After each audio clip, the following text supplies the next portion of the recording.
never die. Video games, movies, sports on the line. Your favorites carved in stone divine. It's all about your top four, nothing more. Rushmore Show kicking down the door. Ranking the icons, the greats we adore. It's all about your top four, nothing more.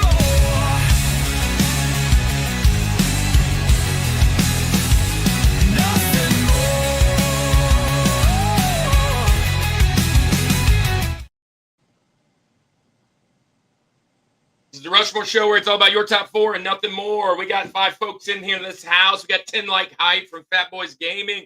If you're here, hit that like button. Get ready for a great show. It's Thursday night. You know what Thursday night means? It's time for another Rushmore. Andy, you have a new backdrop. I do. Your good friend. Well, now my good friend too. Kevin Sims picked up this CRT that weighs more than I do, and he just gave it to me. But I didn't realize while the TV is free, the medical expenses for my back after trying to lift it in the house are not free. I see you got Pokemon Snap, which is the world's #1 shooter, from what I hear. It's a great rail shooter. If you've never played it before, absolutely, yes. Yeah, that's an inside joke. If you are new around here, Botrix is in the house saying most hello to people everybody. in Florida don't agree. Yeah, some people. We got 10 in the house. Let's see if we can break 42. That's the record. 12 in the house. Let's do it. Don't go nowhere. If you want to lurk, hang out. But we got some amazing guests today. Let's see. What can we talk about? I'm full swing into school. So we might have some students joining in. You know, my son goes to our school and he tells everybody Dad gets online on Thursday nights. And sometimes they come and jump in. Crazy Lady B is in the house. Miss Bethany, we love you. Tell James hello. Give him a handshake. Lurk, I shall. Dinner is almost ready. What we having for dinner, Francisco? Francisco, by the way, I jumped in at the last minute for Junkyard Juggernaut. And I am sad that it did not make, but I'm excited to see where we're going. Man, full support. Francisco designed enchiladas, one of my favorites. One of my favorites. And congratulations to my daughter. They just won their game, and now I can get off of that. And here's the deal. Crazy Lady B, I heard go give him a snack upside. Yes, I was about to say that. The last time I said that, and you actually did it, and he got mad at me. You guys know Nickelback? I do know some Nickelback flippers. Heard about him once or twice. He's kind of like our intro is a little Nickelback. We tried, getting him to do the top 4 song. But hey, we have a great show, and this Andy. This might have been my most fun researching in a long time. My most fun research. Okay. Some of these shows. We do no shade to anybody. People pick different things, and we try and tackle it. And this one's just much more personal. I think the last time we did something this personal was maybe with Poetic PCG, Poetically Christian Gamer, and Aaron. We did Vicarious. What games kind of like stirred up that emotions. But yeah, no doubt. Can't wait to see. Oh, by the way, guys, Francisco is a profoundly amazing board game designer, and he's also in the Culture Box, which is up over my head right now that way, and he's actually the Capitan, and he's got a great board game. It's going to come out. It just didn't make it this time, but he made almost halfway, which is amazing. It's more than I could have done. Religious fanboy in the house, we need to get you on the show. Thank you for being here. All right, with all that being said, let's get this thing rolling. We have 3 guests tonight. They're all newbies to the show as far as guests go. So you know how that goes. Sometimes the newbies come on and we just talk a lot, and it might be a long night. So let's get this thing going. Andy, you wanna hit the video? I will hit the video. So we are gonna do your Rushmore of collectible grails. Let's get it.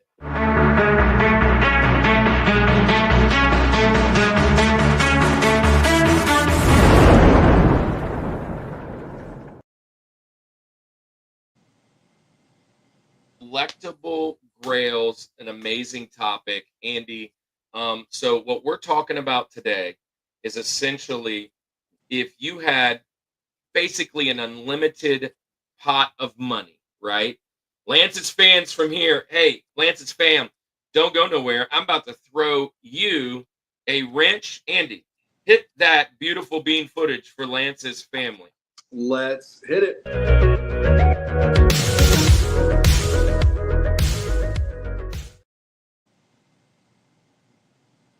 So Lance's family is in the house, and hold on a second.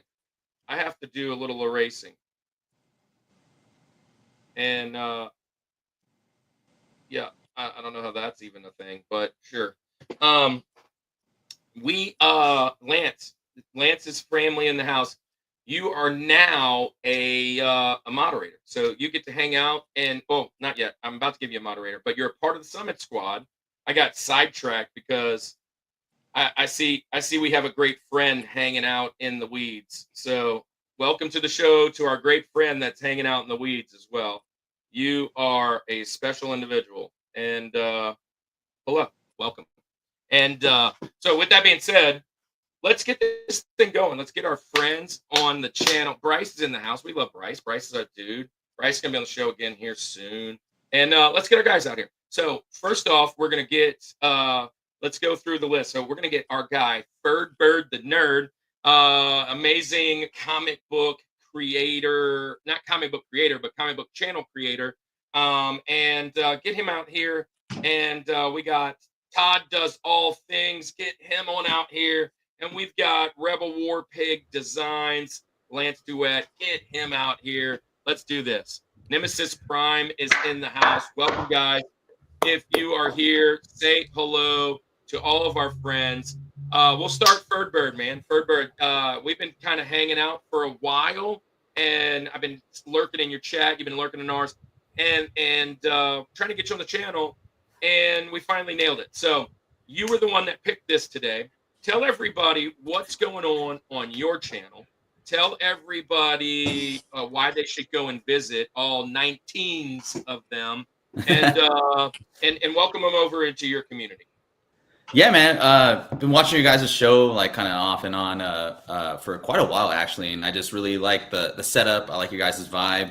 I like the topics for sure, and that's that's mostly what it's about, man. Like you guys put on a good show, and so FerdBird the Nerd channel, I started this with my best friend from high school about 3 or 4 years ago, like right after the pandemic kind of ended, and we were doing a live show every Sunday. Kind of putting that on hiatus for now just because work and a busy life, but I still do market reports for comic books specifically, just kind of showing what's out, like what's not necessarily what's hot, but just things that I'm looking out for. And I'm starting to do video games now and magazines and a little bit of like Pokemon, One Piece, that kind of thing. I do like weekly market reports every week, just try to keep up with it. And we have a Discord that is a really good engaging community, I'd say, as well. And we're all just trying to, not chase the FOMO and make good decisions, with your money. I have a background in finance, so that's kind of how I got started in it. But I do still enjoy collecting. I still like watching YouTube shows, and I'm from Seattle, so some of the stuff that I'll be talking about today has specific hometown ties. So I hope you guys enjoy what I have to pick, and I'm happy to be here for sure. Yeah, we're excited to have you on, man. Finally, all of our friends are subscribing. Hello, welcome in the background, and what it do? So have some fun today. Thanks for being here, Ferd. Let's go on over to Todd. Todd, tell everybody what's going on your channel. New creator, new channel, have a lot of things going. Todd, because you do all things, let everybody know what you do. Sure, dude. Kirk, thanks. Andy, guys, thanks for having me on. This is awesome. Excited to talk with you guys, and this is going to be a fun show. So Todd Does All the Things kind of was birthed out of a transition from ministry and that kind of not working out. And then, in between that transition of, still figuring out what I want to do when I grow up, I was like, hey, maybe I can start a YouTube channel and just make funny videos and just have fun and be creative. I was an art major. So I've always had creative juices in my blood, and so just trying to, I don't know, just trying to be me, trying to figure things out, but just trying to spread joy and have fun and just make videos that I love, and hopefully other people love too. Dude, that's amazing. That's amazing. And we've been kind of trying to support you a little bit because we've done ministry together, at least Yeah, yep, through different spaces. So thanks for that's being true. here. And man, we're excited to get this thing going. And then our buddy from the convention, I had to put on my hat too, Lance. We're amazing supporters of the Louisiana RetroCon. We're always over there doing a couple different things. And yeah, Lance, tell everybody about your amazing art. Tell everybody about your creation. Thank you for your service and all the other things and why you do what you do. And of course, why should people go and join over at your chat? Absolutely, absolutely. Well, Andy and Kirk, I appreciate y'all very much for letting us come on the show and hang out with y'all. It was really a pleasure to meet y'all back in February when we did the first RetroCon. For me as a brand, that was my first big event because I started doing some smaller shows around town, and then that was a big one. So I was kind of nervous about that one, but with this one we just had, it was a lot easier going, and I got to actually do a little bit more of my art side of things. So, but what got started, Rebel Warpig Designs, actually came from the name came from two different units that I was in the Marine Corps. I was in two different infantry units. One's call sign was Rebel, the other was Warpig. So when I got out and got into the creative space, it just kind of meshed well together, and I threw designs on the end of it. And but I've been back into art, drawing, painting for probably about 4 years now. It all started with my little girl. She was about 3 or 4 at the time, and we started to draw. We did some YouTube channel drawings, and then it just kind of took off again because the last time before that I drew was, I thought back, it was about 06. I was in GT Art junior high school. And whenever 06 to 08, in the time frame that I graduated, I stopped drawing completely, and I didn't pick it up till about 4 years ago. So, and I've been doing everything from acrylic painting on canvases, alcohol marker drawings, sketches, pencil colors, and basically everything that I've been doing, I've had to just relearn it and then learn just from doing it as I go. Because I have a lot of people ask, they're like, are you school trained? Like, did you have any formal training? I was like, not really. I mean, most of the training I had was the School of Hard Knocks, and just kind of going through that. And about a year and a half ago, I got 100% disabled with the VA because I'm a Marine Corps veteran. So I just took that as a sign from God to just pivot and dive into my artwork. And then we found each other at the convention, and I've been in contact and been involved with Davey and the RetroCon. So good things are happening with that. And I got a lot more art that I'm coming out with. I got a few pieces that I'll kind of show y'all. Y'all wanted me to show them. So Yeah. this is one that I Show actually, that thing off. this is Andy, I think Andy's favorite. So here's Yeah. Wow. That's pretty awesome. So I actually, Kirk saw this in the infancy stage. I saw him drawing it at the RetroCon. It was pretty awesome. Yeah. So this is probably one of my more realistic pictures, and this is a combination of alcohol markers, pencil colors, and paint pens. So that's awesome. Hey, I want to shout out a few people while you're getting the next one. Just going back, Nemesis Prime, Song Yoon, welcome on in. Plankton, My boy Song. Yeah, Plankton, welcome on in, and Action Figs, welcome in. Kenneth, welcome in. It's been a while for some of you guys. Bud, welcome back. We missed you guys, and thanks for being here. Hit that like and subscribe and all that jazz, so you don't miss the future content. And go follow my guys right here. They've got great channels. All of them are getting close to that 1K. And I would love for you guys to go and help them if you are out there wanting to support some great people. Show us that Catan right there, man. Yeah, so here's one I'm working on right now, the progression of Bo-Katan. We just finished The Mandalorian as a family, so This is going to be a full. I'm actually going to add Din Djarin and Grogu, and then probably the armor up on the top corner. So Nice. again, pencil colors, alcohol markers, and I got 2 quick ones to show. And I mean, as far as my channel goes, I don't have like a weekly stream like a Thursday like y'all have, but I've been mainly streaming a lot more regularly every day. So that's going to be something that I continue to do. Here's a Grievous that I did framed, and the lightsaber's got some airbrush with some glow in the dark paint. So I'm exploring a bunch of different areas, mediums of art. And then last but not least, since we're talking about the comic books, this was the first comic sketch cover that I did. Blank variant that I did recently. So, and actually at the con, I got another blank one that was a Mega Man. So I'll be excited to come up with something with that. Yeah. I just I do live streams more often now because I've been doing YouTube for a couple years, but I'm trying to like how y'all are doing with the community. I'm trying to build more of a consistent art community because I got kind of big early with shorts, but now I'm dialing it down to live streams and more videos. So Yeah, that's awesome, man. Love that stuff. So welcome in everybody to the chat, and kind of throwing some wrenches out to a few of you guys. Welcome here. This is our family, and if you guys stay cool, you can hang out at our table. So that's how that is.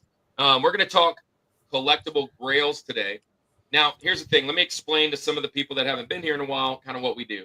Basically, it's your 4 favorites, right? It's not the GOATs. It's not the 4 best. And if we were talking the 4 best, this would be a fun list as well. Like trying to figure out what the 4 most collectible things in the world are. This is the most 4 collectible things from your childhood, from your world, piece of the world. Maybe it's a toy you had as a kid. Maybe it's a video game you had as a kid, or maybe it's a comic book. Maybe it's some movie thing or whatever. And so we're going to talk our top 4 favorites. We always go 4, 3, 2, 1. Halfway through, we give you a little bit of a shout out to some of our friends. And if you stay at the end, our friends will shout out their stuff again. Make sure you go and check all of them out because their communities are great as well. And we appreciate everybody being here. So, Ferd, you'll start off first. You were kind of the one that picked the topic. So we go 4, 3, 2, 1. And I know you have a little bit of different criteria today. Criteria is best because it kind of lets people know where you're coming from, right? So if I was to talk the greatest football players of all time, right? I, as well as many of the people in the world, don't like Tom Brady. But many people would say he's one of the GOATs, if not the GOAT, right? But he wouldn't be on my mouth because I'm a Drew Brees guy. I'm a Patrick Mahomes guy. I'm even the Manning guys because they're from New Orleans. We're in New Orleans, So I there's a lot of guys that I would put way ahead of Tom Brady as far as my favorite. But that doesn't mean he's not one of the best of all time. So give us your criteria, what you were thinking, so people can kind of follow the journey along with you and think, oh, I know where he's going. I see what this is. And you can kind of paint your picture up the mountain. Oh, for sure. Yeah, shout out to New Orleans, man. That's like my bucket list city of America. I gotta go visit one of these days. My wife's been, but I never been. So come hang out down here, man. I'm 20 minutes away. You guys are like one and 1A between New Orleans and Chicago. So I'll make it out one of those. We have a few Chicago guys that pop in here every once in a while. We'll have to connect. Yeah. So very cool. Yeah, awesome. Anyway, yeah. So my criteria is kind of different. So when I was kind of trying to figure out how I wanted to do this, like nostalgia is the biggest thing when it comes to collectibles. It always takes you back to that time where, that memory, it made you feel just like everything just didn't really matter. And this one item or whatever, like kind of takes you back to that. So I kind of, you have different kind of wants or needs when you in different age groups. So I went from actually the youngest. So I did my kid years to my teenage to college years, to my post college, kind of career, growing, and then to today. So I'm 43. So it's kind of a span between 4 different decades. And my collecting has kind of changed throughout past 40 some years of my life. So I have always been collecting. I didn't ever expect I would stop collecting, but definitely my choice of collecting has kind of changed. And this, like you guys were saying, man, this was really tough to kind of get going, but I do have some slides. I can share them. Yeah, absolutely. Share that on over.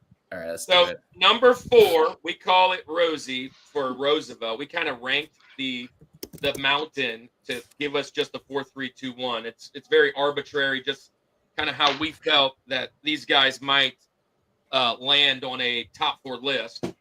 And so Rosie's number 4. So tell us, you can kind of ease us in and kind of set the stage, or you could just jump right in and go. So okay, cool. Here, let's do this. So I kind of set this up out how I kind of do my mark reports too, so you guys can kind of get an idea of how it works out. But here's the first one, and the criteria for this one was when I was growing up, and this was my Christmas Grail that I never got, and I'll kind of go into why. It's kind of a funny story. I've actually talked about this in the past, and people on my Discord give me a hard time about it. But this is my childhood Grail from when I was like 10 years old.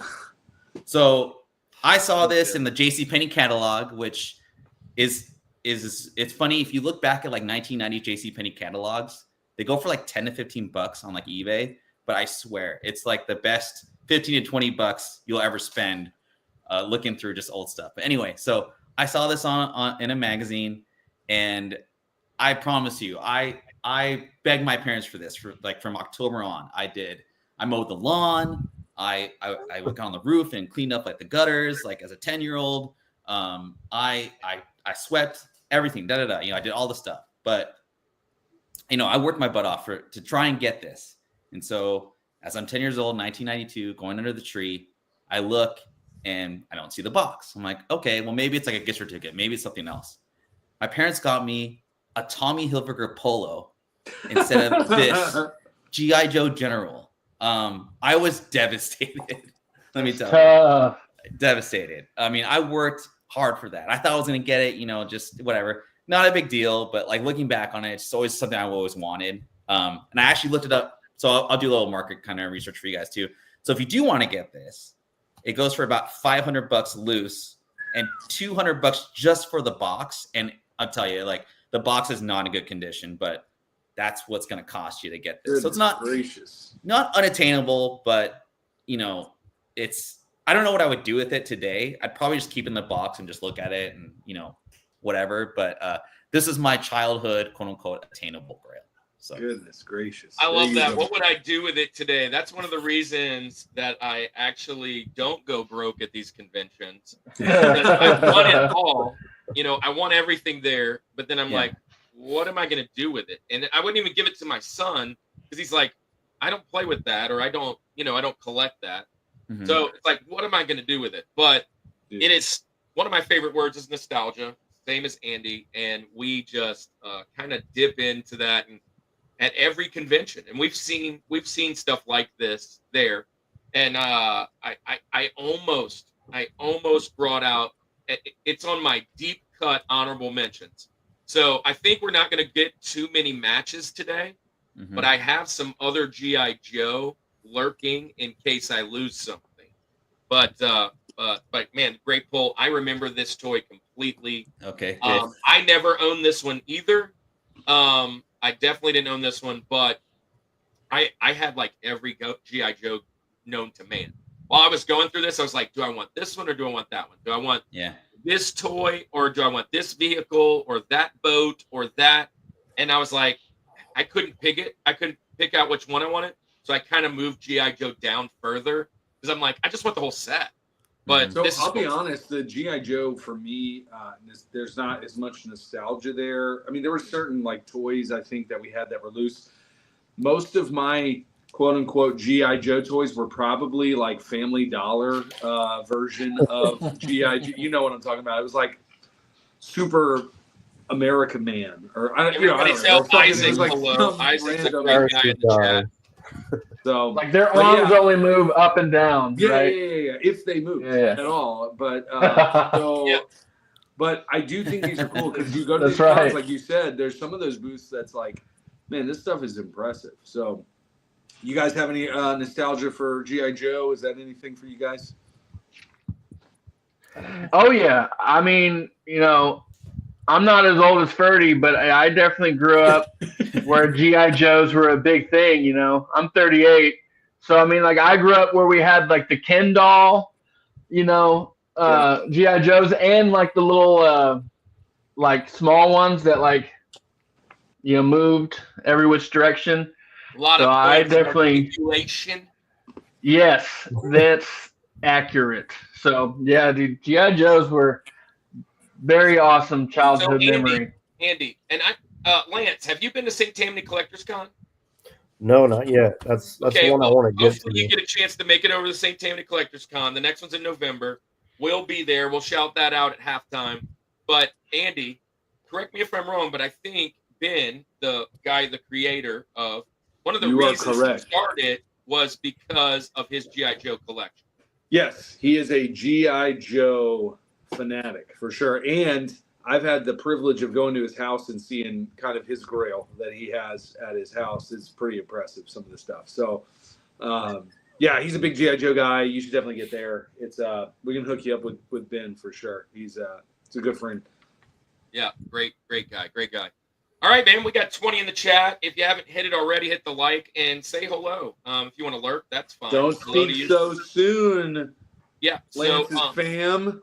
yeah, don't speak so soon. We might have a Barbie hanging around here. You never know. You never We're just know. starting. You never know with Andy. Andy is The night is young, boys. The night is young. night is young.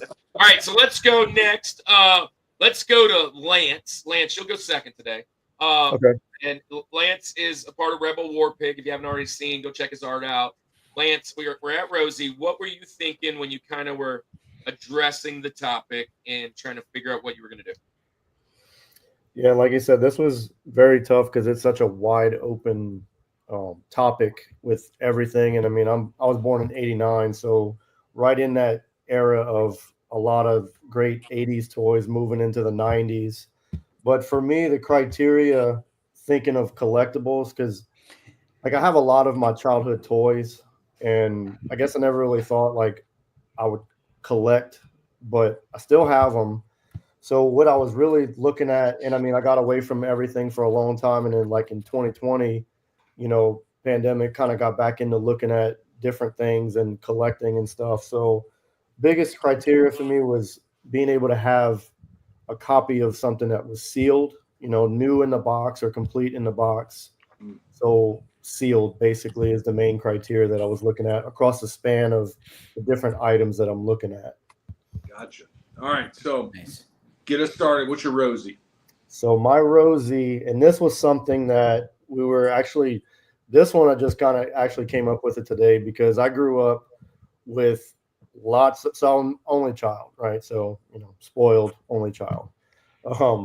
So I had a lot of the Ninja Turtle toys, all the sets, different ones, Power Rangers. But there was this one particular, and I got reminded of it today when I was doing some more research, because I had all the sets that had like the flipping Ninja Turtles, the Turtle Man, the ones that morphed to where you open up the shell and you can turn it back into the baby, like the baby turtles and stuff. Have all those. I mean, they re-released all these, but the ones that I was looking at, it is it would be a set of all four, obviously all sealed in the box. They're the movie star Ninja Turtle toys. So they were made based off of I want to say it would be like the second Ninja Turtle movie. And on the actual box for it, it has like the little film reel where it shows some of the scenes from the second Teenage Mutant Ninja Turtle movie. So those were released in '92 by Playmate Toys. And I can remember it seemed like I had every single turtle, but I didn't have those because I remember a friend of mine, I'd go over to his house and we'd play, like he had a lot of G.I. Joe stuff. And we do like the G.I. Joes and Ninja Turtles. And I remember there's just one set of turtles. I was like, man, every time I go over there, I'd always want to play with just those. And then he'd have to like pry them out of my hands because I didn't want to let him go. So, as far Love as for my Rosie would be able to have those 4 as a set, brand new, sealed in the box. Oh yeah, Yeah. those are cool. Those are really So- cool. I like so how we're going much they 4 resemble them. original Turtles, mint condition, PSA 10-ish.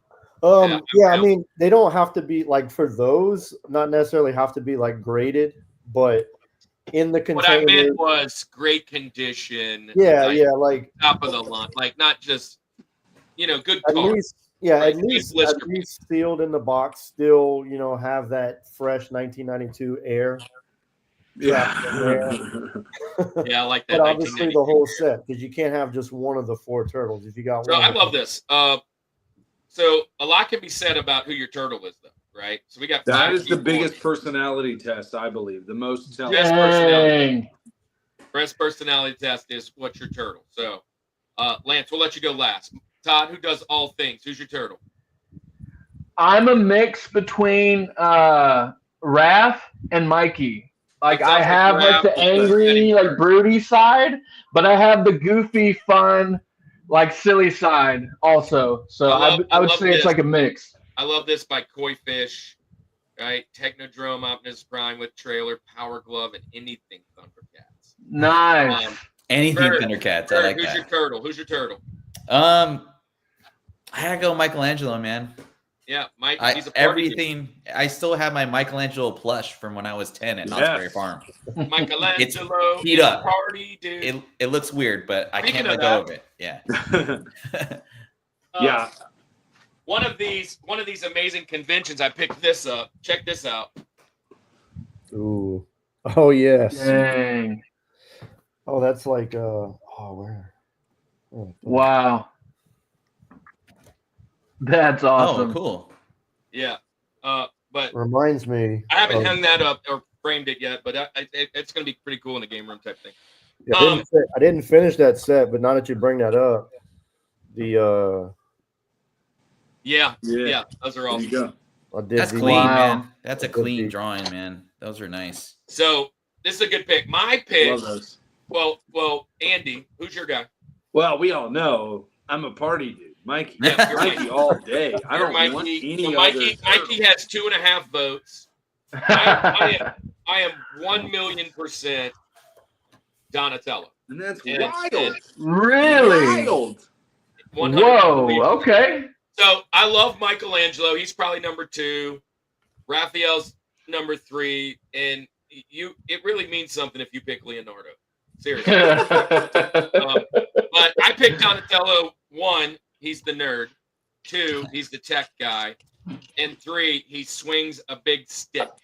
I'm a baseball guy, man. So he's the best character in all the games. I love Donatello. He's the nerd. So that's me. I love it. I lost All the right. side. That's So, awesome. Lance, you're the last one. Yeah. You're the deciding factor here, Lance. Who's your Mecha turtle? Taco Gamer, welcome in. He's Oh.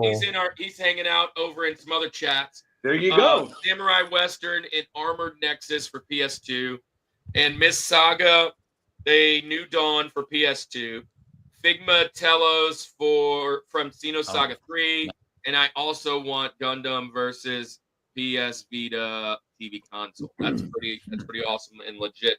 My favorite turtle is there. It is. There it is. We have one. I've met It a says Leonardo. The lot. one. Nice. It says a lot if you're a Leonardo guy. I mean, he's the leader, but he was so meek, right? Not many people love him because he's just like, okay, you're the leader. Lance, who's your pick? Who's your pick for turtles? Well, and that was where I was gonna go with that. He was my favorite out of all of the 4, but out for me, I'm probably a mix of Leo and Raph. Leo and Raph. Wow. Nice. Okay. Yeah. Nice. Because So I kind of have that. I can have the hothead side of it, and then there's times where cool, calm, and I collected. probably and relate those let's to other than well, I don't know. I have a little bit of every one of them, I think. Yeah. Well, with that being said, great pick. Let's jump into Todd. Todd, who does all things. Todd, you can't do all things today. We need number 4. But before you do that, tell us what you were thinking when you put this list together. And religious fanboy, I see you. I'm coming to you as well as you, Mecca. And Melinda Duvernay,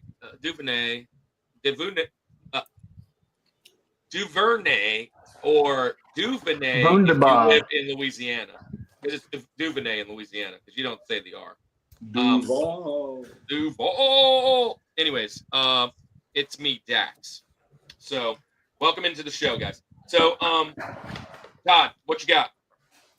Hey, I just wanted to say real quick, go Tigers. I know 3 out of 5 of us are in Louisiana. All my family's from Baton Rouge, so I got to give a shout out to my fighting Tigers. Only a Tiger, kind of. He really is not a Tiger fan. I don't mind LSU. I don't like the Auburn Tigers. I will give you that. They're not real Tigers. How does a tiger turn into a war eagle? Help me understand. Yeah. Help me understand. This year's going to be a Makes good year. 0 sense. Good year. Ferd, you're over on the West Coast, right? Ferd? Yeah, I'm a Pacific Northwesterner. Yeah. Yeah, you Nice. like a USC guy, a Washington guy. I went to Washington State, so Oh, there you go. Yeah, So that answers yeah. some questions. Okay, there Yeah. you go. Washington State. yeah. All right. Well, hey, Francisco, who was lurking, if he's still lurking, he went to go get some food. He's in Oregon. Okay. Yeah. All right. So shoot Yeah. out there. Okay, so just disclaimer, I've never really been a collector. Even as a kid, I was always more interested in playing with the toys. So like nothing was preserved in the boxes. And even when I did this list, I didn't even look at the prices. So some of these you could probably buy very easily on eBay for not a lot of money. Just being, straight up. But my criteria was just happy, fun memories as a kid. So usually there are very specific memories that I had that were fun and brought me joy that are associated with these things. And so my Rosie is the Super Soaker Monster X Constant Pressure by Laramie. Dude, we used to always go to the pool with our cousins, and like that was a very frequent thing that we would do whenever they'd visit or we'd go visit them, was getting the Super Soaker and then shooting each other from across the pool. I mean, those suckers, launched like 300 feet. So, man, we had a blast, literally, with those. That's a great pun, great use of verbiage there. Yeah, dude, absolutely. Yeah. I see some of those things now. Like I'll go to Walmart and stuff now, and you go down the aisle of like the Super Soakers or these like just these Nerf guns and different things like that. Yeah. And I'm like, that's all I had as a kid.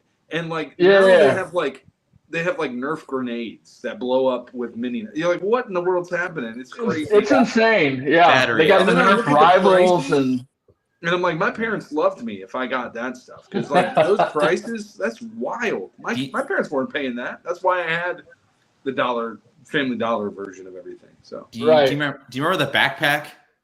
yes. Yes. Yeah. That's a grand. I do. That's a grand loose on eBay. I looked up one the other day, A or like a grand. couple weeks ago. Yeah. Jeez, bro. for, That's you know, crazy. yeah. I didn't know anybody that had that though. We had that for sure. Those were fun. Yeah. that's the other thing. And maybe you said this earlier, Kirk, when you go to the cons, not that I had this thing, but when you like look at the things and what they sell for and you're like, I had that. Yeah. I mean, it wasn't in the box. It definitely wouldn't be going for what they're asking for these, mint condition things. But the gold mine that a lot of us were sitting on as kids, and didn't even realize it. Unreal. Yeah, but this is a great pick. Super Soaker, that's love a it. childhood summertime must-have. Absolutely. Oh yeah. Dude, yeah, those are great. And the commercials for Super Soakers too. That's they're 90s nostalgia for me. Yeah. I love it. That's a really awesome pick. Super Soakers are just fun, and anything Super Soaker, Nerf, like that whole time frame of just when people were okay with kids shooting each other with all numerous amounts of things before we, bubble wrapped our kids and did crazy things. I mean, when we were kids, I think I'm the oldest on the panel. Ferd, how old are you? I'm 43, 82. So I'll be 47 this year, so I'm a little Okay. older than you. Yeah. Andy just made 35. No, Lance, how old are you? 36. You're 36. 36. Just made 36. Lance, Get you're it almost right, 35. Kirk. Come on, Lance, Kirk. you're 35, 36 and a too, right? half. Yeah, I'll be 36 in October. And then Todd, how old are you? Are you the baby? No, I'm 38. Oh, so you're not the baby. You're in between Nope. us. So Yeah, with yeah. that being said, so I'm an 80s guy, and I remember, like we always say, you know, the lights come on is when you come home. Yeah. If you fell down on your bike, get up and get back on your bike, dude. Stay outside, that kind of thing. And everybody on the block was shooting a super soaker or, like I said, a Nerf gun or some kind of thing. And you always just had those big wars, right? And this is a great memory. I love this pick. It's perfect. It's perfect. Yep. Thank you.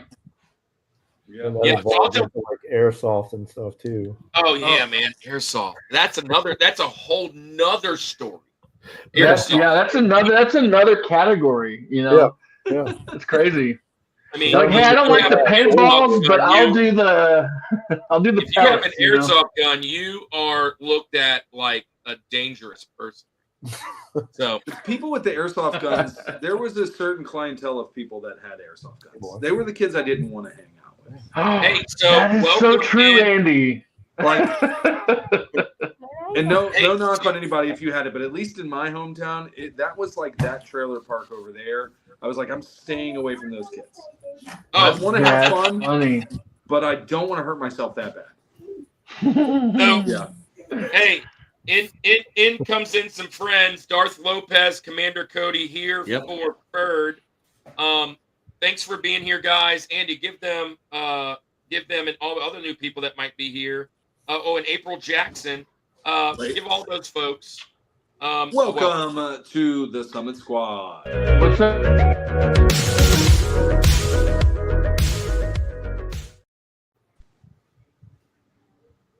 So if you're part of the Summit Squad, you're essentially going to just take this journey on with us, and we're going to, what's our top 4 favorite grails? If you had the perfect collection, what would you want? Doesn't necessarily have to be the best or the most expensive, but something for you. And usually it's attached to good memory. So I'll jump in here. Andy, I went, I was racking my brain the whole time. Do I want to do all comic books? Do I want to do all toys? Do I want to do all sports, baseball cards, basketball cards, football cards, action figures, whatever it is? And I decided I'm going to go, at least in my first round, I'm going to pick my pretty much like the number 1 pick of 4 types of grails, if that makes sense. So my first one, I'm going to get what I would consider, to me, again, I know it's not the number 1. I'm going to spice it up a little bit because I can. But I remember 1990-ish. I was starting to collect comics. I wasn't a big comic guy. Oh, by the way, I got to finish throwing out some wrenches to everybody. Welcome in. If you are just joining us, Commander Cody, Darth Lopez, April, all you guys, thanks for being here. So with that being said, I'm going to go with my first grail is going to be my comic grail. And this is kind of a shout out to Ferd. I wanted to make sure I had at least one comic on there because I know a lot of his channel does some comics. I do want to show this. It's not my grail, but it's a shout out to our guy Paul in the 619. Yeah. And, Paul's been on the show before. He's going to be on the show in like a month. He's in our fantasy football league. Okay. I found Paul, which I think is how I found Ferd, by the way. It's Probably through the grapevine and how I kind of nailed that. But in the first show I ever joined over at Paul, I won this grail, kind of. Wow. Nice. It's a 9.8 cable Deadpool cable. And he sent it to me. I'm like, bro, I just met you and I won this. Man, shout out to cool YouTubers that do. And now we're, I consider him a good friend, not because he sent me this, but he's been in our fantasy football league for now a second year. And that's not my grail. It is a cool thing that I've given off to my son. Very cool. Short story about my comics towards you, Ferd. I've got a few comics, but I lost most of mine in Hurricane Katrina down in New Orleans. I had probably, I don't know, maybe close to 1,000 in, a couple long boxes, kind of never had anything graded. That was the first graded thing I ever had in my life. And so when I was a kid, everybody on the block wanted one comic. And it was hard for us. It was hard for me to get, at least. And I never had one. But I had a replica. And I lost the replica in Katrina. I'm going with this. So, Andy, switch it over. I'm sharing. Can you pull that up? Yep, I got you. Give me. So I'm gonna go with Yes. I am gonna go with Jim Lee X-Men #1. This version is a 9.8 autoed, which just makes it even cooler. And this has got it at 800 bills. But I would take just a regular issue of this comic, because when I was a kid, I had the replica of it. I never had the original, and I love Jim Lee's art. If you know anything about Jim Lee, he just has a different cool style. And this to me would be my comic grail. X-Men was my guys back then. I love Image Comics, which he kind of dabbled in a little bit. And then it's just a cool comic. And if I had $800 to spend that I didn't have children, this would be the first comic I read. I love it. That is awesome. I am a big X-Men guy. I do enjoy that. So great one there. I love the Wolverine. I can kind of see him poking out there, the yellow and brown. Cool cover. Cool cover. There's a couple different variants of this cover. But yeah, Wolverine and Cyclops is on the front. And if this is one of those comics that if you open it like that, it's a full photo. And on the other side is the rest of the X-Men, I believe, like Beast and Gambit or them are on the back side. Here's our guy. Oh, nice. Here's a little Gambit. So, Todd, you were a guy that said you like to open your things, right? Andy Also, Andy thinks that if it's in the box, then it's not being free. I like cage free. Cage free everything. My Funkos and things do not come out of the box. They're in the box. So yeah, welcome PCG on in the house. Darth Lopez, and David Bryant. Yeah, man. So that would be my grail. What do you guys think about that one? I love it. Actually, a guy that I used to do shows, we do it every once in a while. His really good friend is actually Jim Lee. Wow. Like they text each other and stuff. Yeah, they went to San Diego Comic-Con this year together. And I would say that particular, like when you showed off that particular cover of the 5, that was my favorite one growing up. And I found it at a Walden Books. I don't know if you guys had that around there. It's gone, but like it was a newsstand copy. And that's every comic collector, that's the most printed comic book of all time, 5 million copies of the whole set. Right. But the newsstand in 98 goes for a pretty good penny. So if you get that newsstand signed by Jim Lee, that would be awesome. But I like that pick, man. It takes me back. Best X-Men series ever. I love it. I agree. That's my favorite. I mean, obviously, if I had like 20 grand or millions of dollars, I'd buy the original #1. That'd be cool too. And that's kind of like what we were saying, the unattainable holy grail. But this one, a couple $100, it's attainable, but it's still, it's such a piece of my childhood. Remembering walking into my local comic store. Man, I was a riffraff back then, though, Ferd. Dude, I was the guy that they need to watch, because look, the minute those guys turned around, I'm taking your whole collection out the house. I'm taking it. And then, but I was like a little kid. I was like a little riding on my bike on the Goonies. And I'm like, all right, we're here. Here's the mission. You go that way. I go that way. We're like 10, right? And then I remember I remember getting caught at, we called it K&B, but it's like a Rite Aid, like a CVS. And I got caught, and I had him like tucked in the front of my shirt. And he's like, "What are you doing?" I'm like, "Nothing. We're just leaving." He's like, "What's that?" And he jabs me. and I tried to pull out one book, and like 7 of them fell out, and me and my buddy ran out the state, right? Peaced out. Yeah, man, you're caught. Although I did purchase quite a few, I would say half of my collection was just good stealthy maneuvers. If I be honest, and that was before Jesus, and I've repented. So there you go. Kevin in the house. Kevin and I weren't even friends, I think, back when I was doing that. But anyways, actually, you probably were, Kevin. This book was 91, right? Yeah. That was probably when I met you, Kevin. So anyways, this is fun stuff. So Kevin's in the house. Kevin, look behind Andy. This way. Oh, we have some PTSD from lifting this in my house. There is the screen. There's the screen.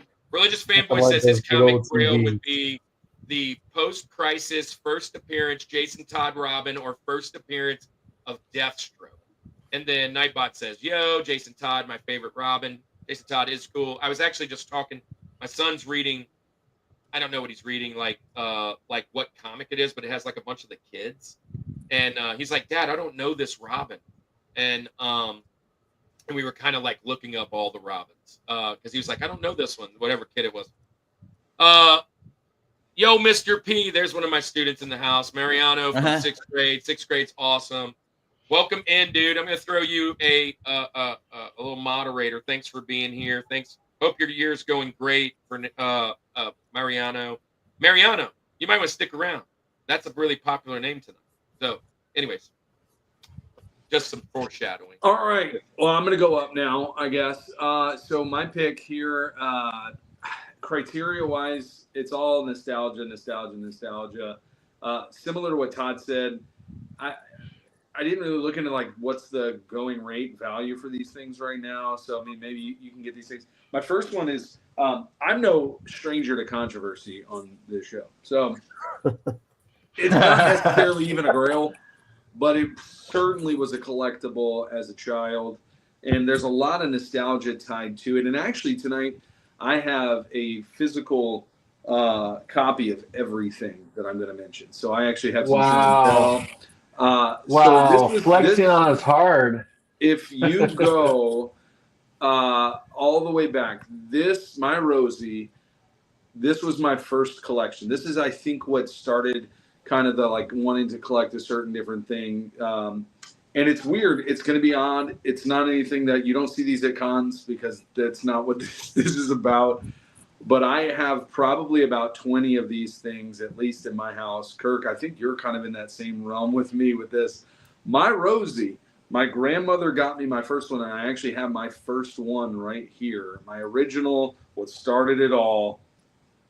My favorite time of year is Christmas, so I'm going with a Nutcracker. Check this bad boy out.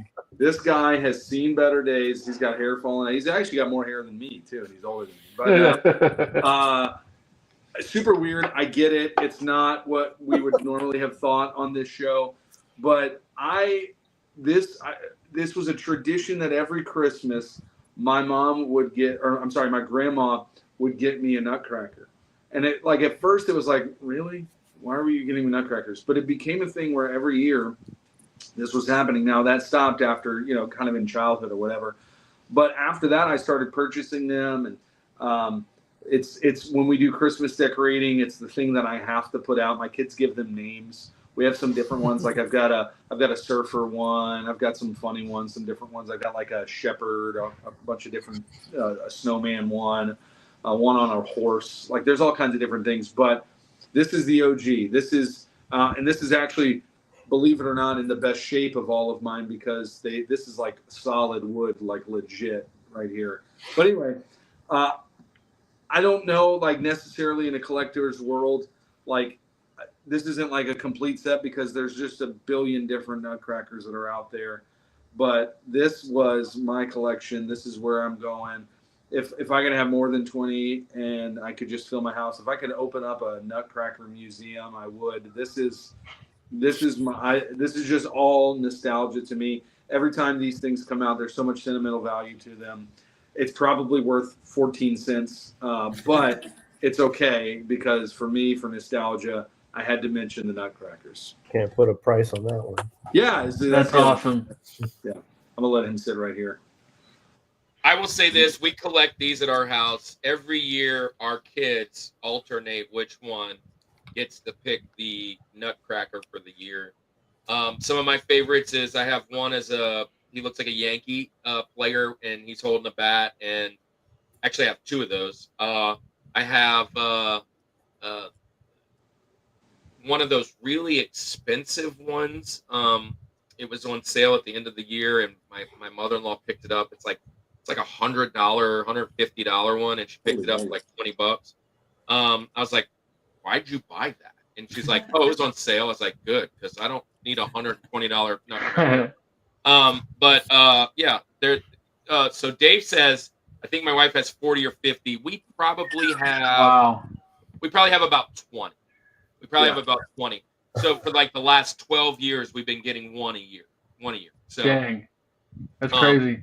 I have an interesting childhood memory of the Nutcracker. My parents, when I was little, brought my older brother and I to go see the play at some like nice theater in Houston, which I don't know why they brought, little kids to go see this like play, this musical.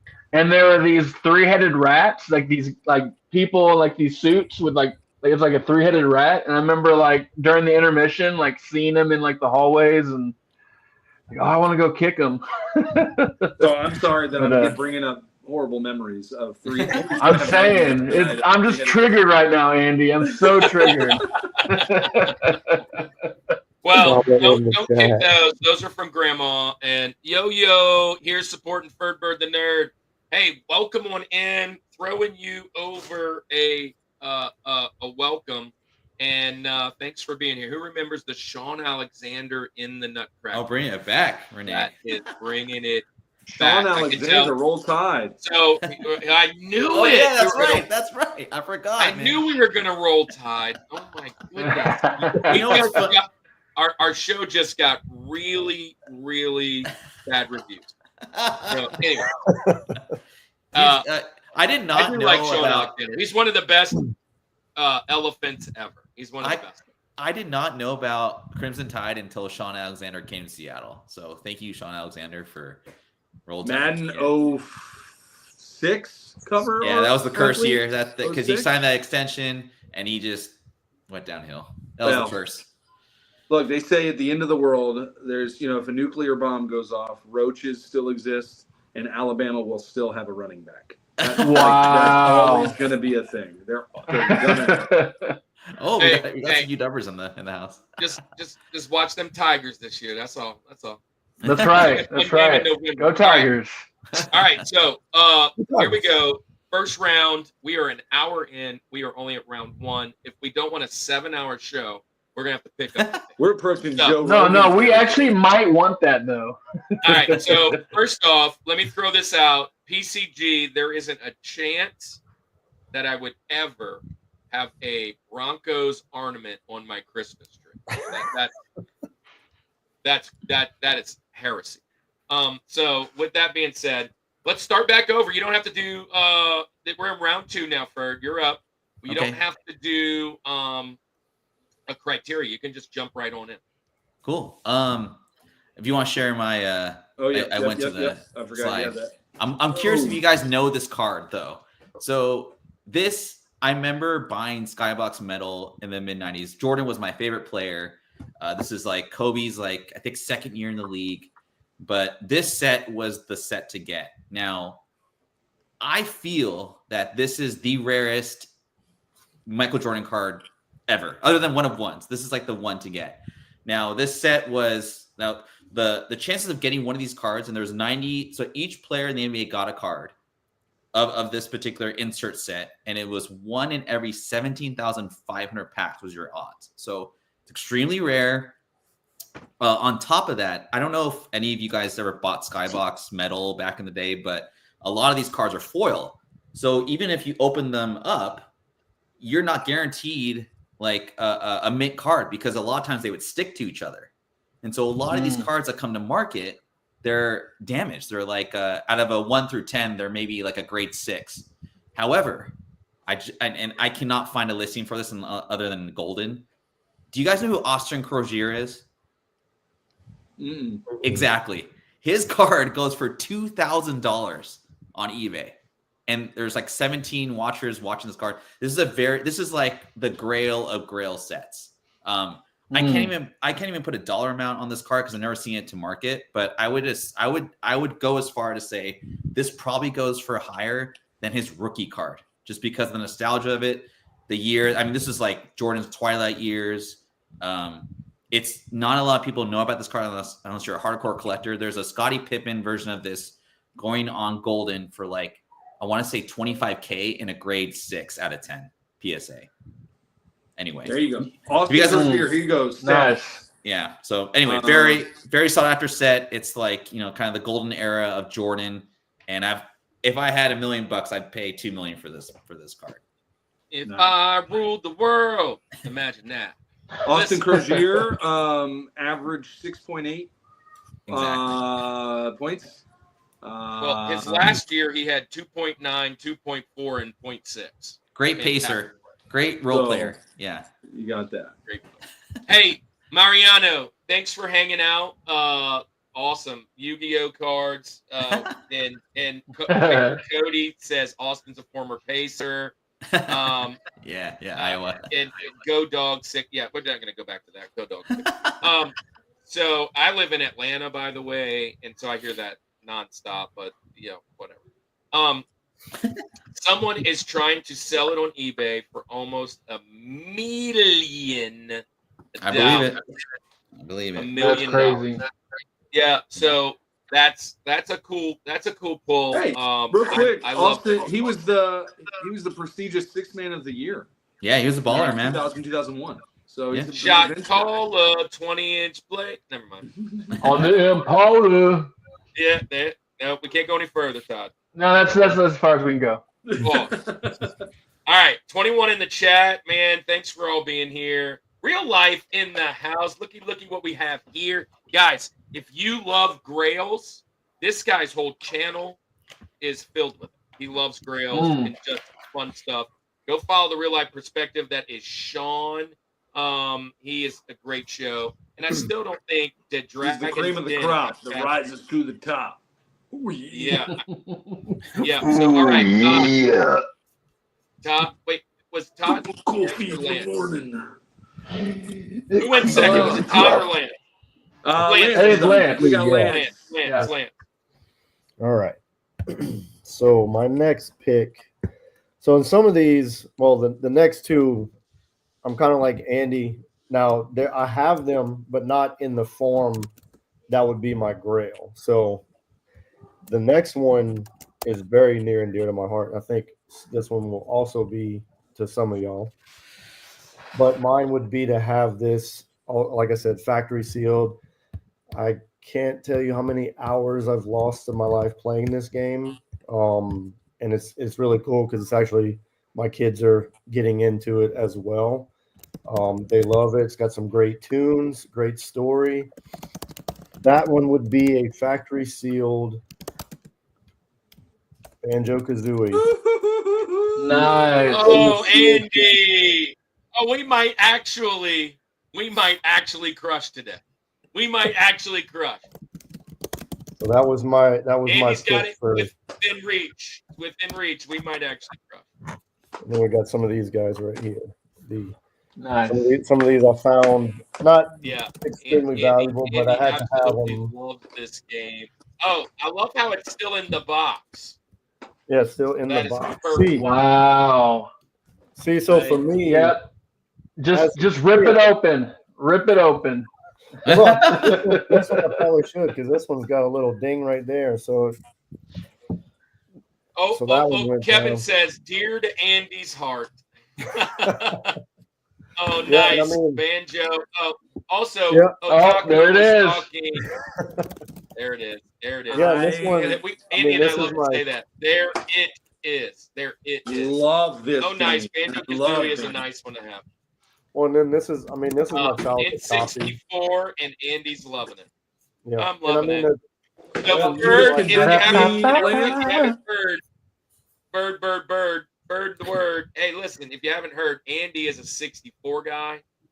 And Okay. won that Rushmore of 64 games this lies. So it's potential. Yeah. It's potential. Yeah. So this is a Well, good my- pick. I love this game. It's fun. It's good writing. It's for the time. It was a great little open worldish kind of adventure. You know, and then Banjo Tooie was a great. It's one of those, probably one of the better sequels out there. I love this. This is of all of the '90s childhood right here. This is really Yeah. good stuff. Todd, And you I like mean, Banjo Kazooie?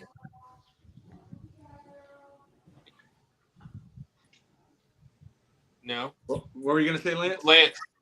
Oh no, I was just saying. Like as far as when I was a kid, I was exactly the same. It wasn't until I'm the age that I'm at now, looking at some things like, okay, yeah, I'm gonna keep that close. B2 in the house. Welcome As to a the show, kid- B2. Everything was ripped open.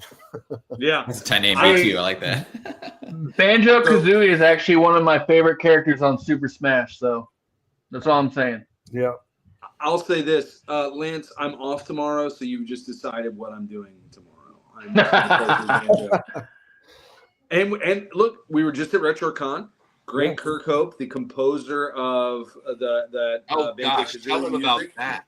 was there. Also, the composer of GoldenEye 007, the most iconic pause music of all time. So I got Kirk to got to do that interview next. him. Not only did he do the pause music, but he did the DK rap, and he did most of the Banjo and Kazooie's He music. composed Banjo Kazooie. A lot of the Rareware Yeah, games back then, he did. He had a lot to do with it. So It was just such a great soundtrack. Like hearing the music, or says he's even got the a great- jingle, it just brings back so many memories. Mariano wants to shout out Majora's Mask. FerdBird says, Majora's Mask, I have a CGC to get graded. Nice. Yeah, and the greatest Ocarina time is there as well. They're not sealed, but they're CIB. Right. It is. That's perfect. I literally own no more boxes. I wish I The did. goat. It's the I was the goat. kid. I was It the is. kid that kept all the boxes stacked, right? And Mom threw them out when I went to college. But I wish I still had that kind of that would be a grail. So Yeah. awesome! This is a good pick, man. So in a box, Banjo Kazooie, perfect childhood. We're painting then a it's good something picture right that- there, man. Yeah, and like Painting a good picture. some of these picks too, they went from, like we were talking about, easily attainable to like towards the end, it's like it's a very long shot, but that's why it's where it's at on the list too. And I mean, I looked it up earlier, and I think even just raw and it's sealed. I mean, it's kind of like that comic book you had showed us about $800 sealed. In the Mecha box. Otaku Gamer. I'm going to call you MOG. MOG. That's a long name. MOG. I never owned a 64 before. I grew up on a PlayStation. That's me too, man. I didn't own a 64. PlayStation was my jam. Todd, what's your next pick?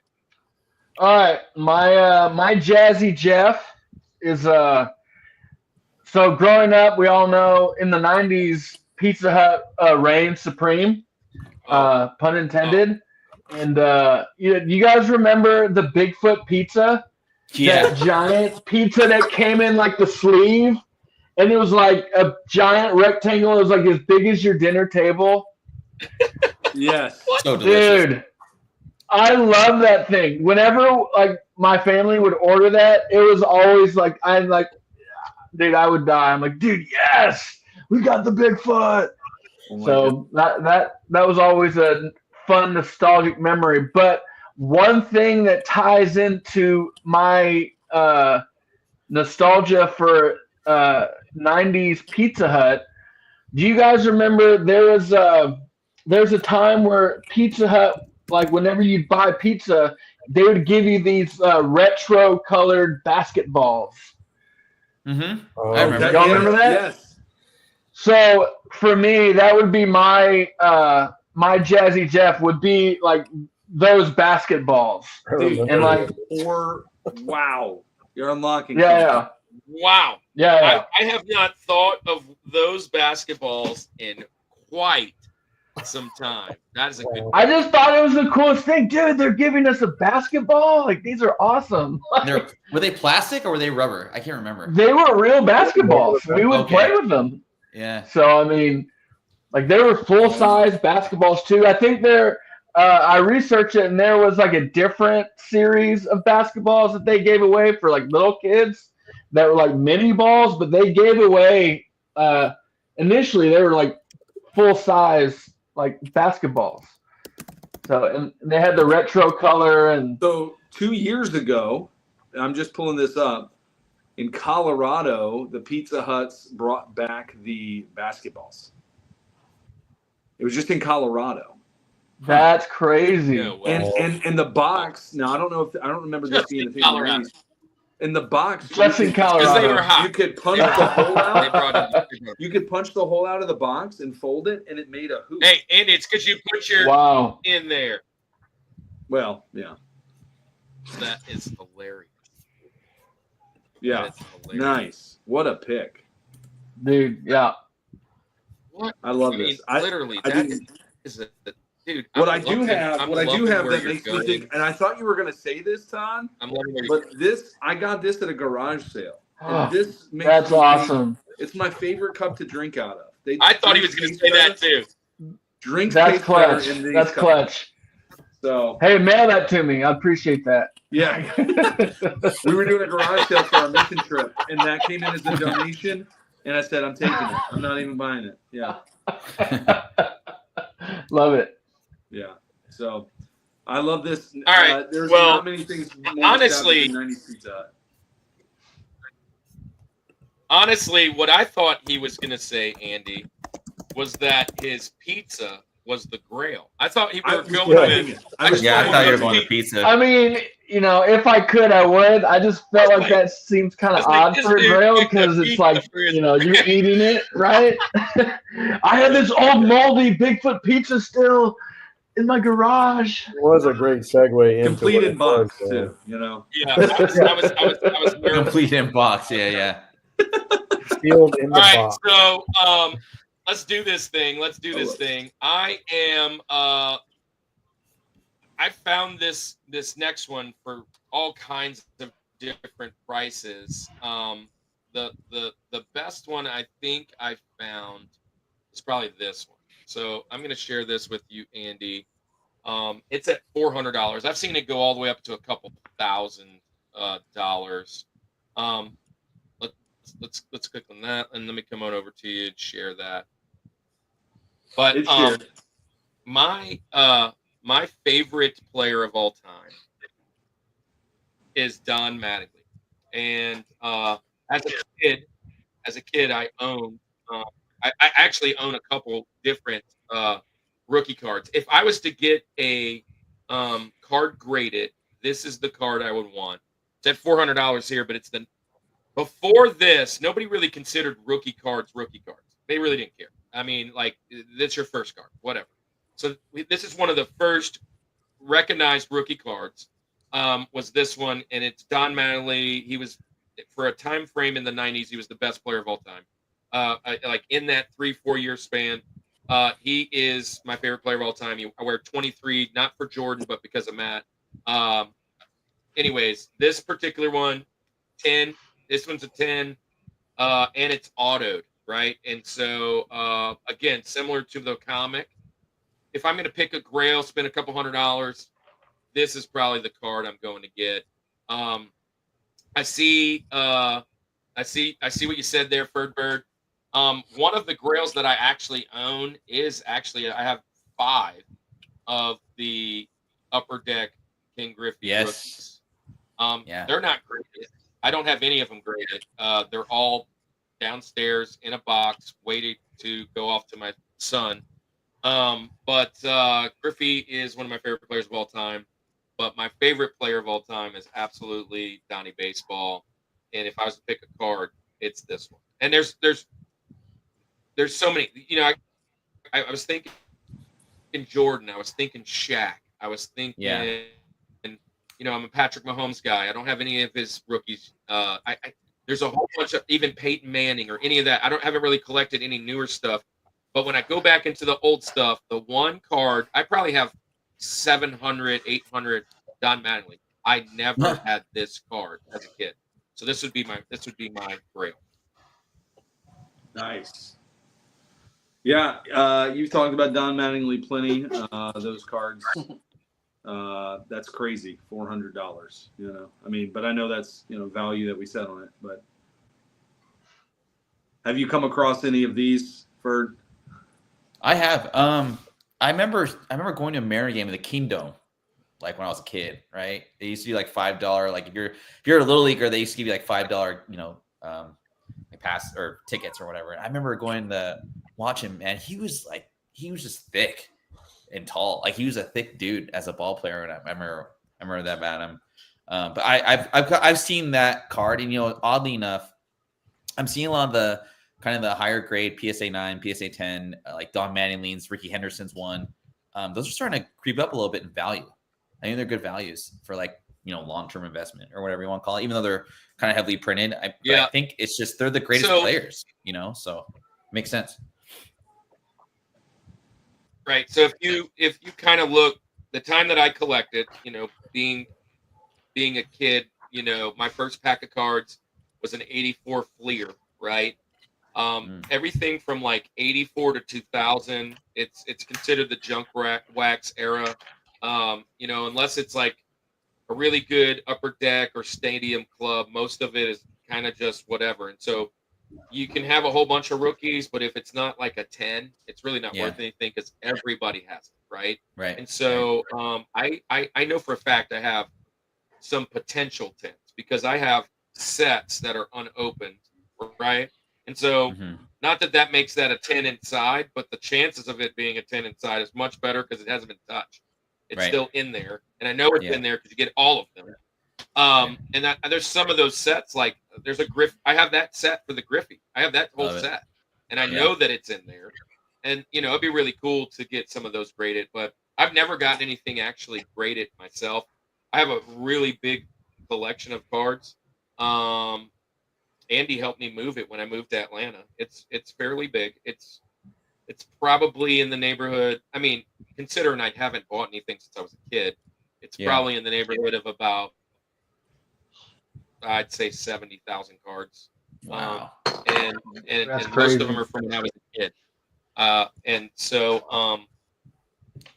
and I haven't even really opened it too much. So there's that. That would be my Grail because that's one card I never had, and it was one of my favorite. It was my favorite player. So Nice. that's number 3 on my list. Nice.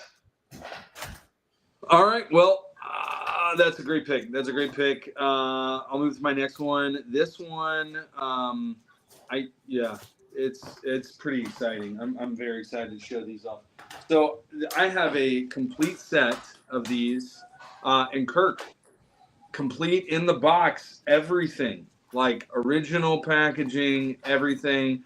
For whatever reason, I haven't taken these out. Now, I had them as a kid, out of the package.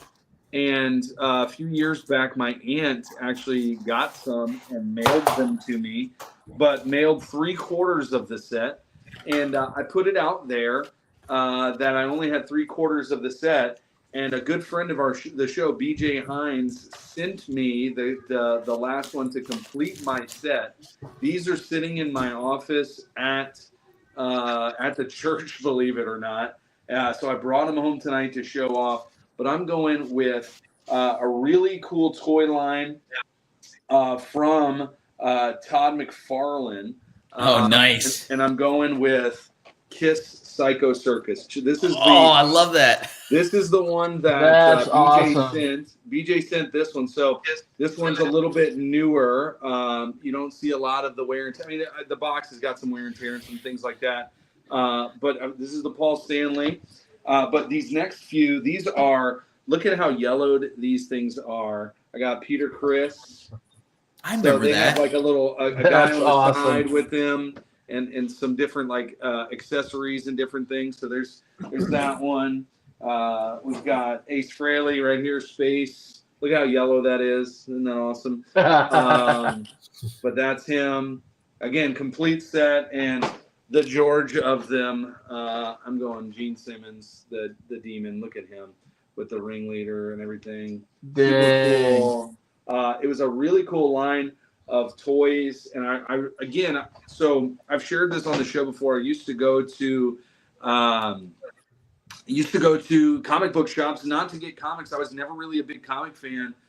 They're cool, but it just wasn't my thing. But I would go to this comic book shop in Tarrytown to get action figures. And they had Kiss action figures, X-Men action figures, you name it. They had these action figures.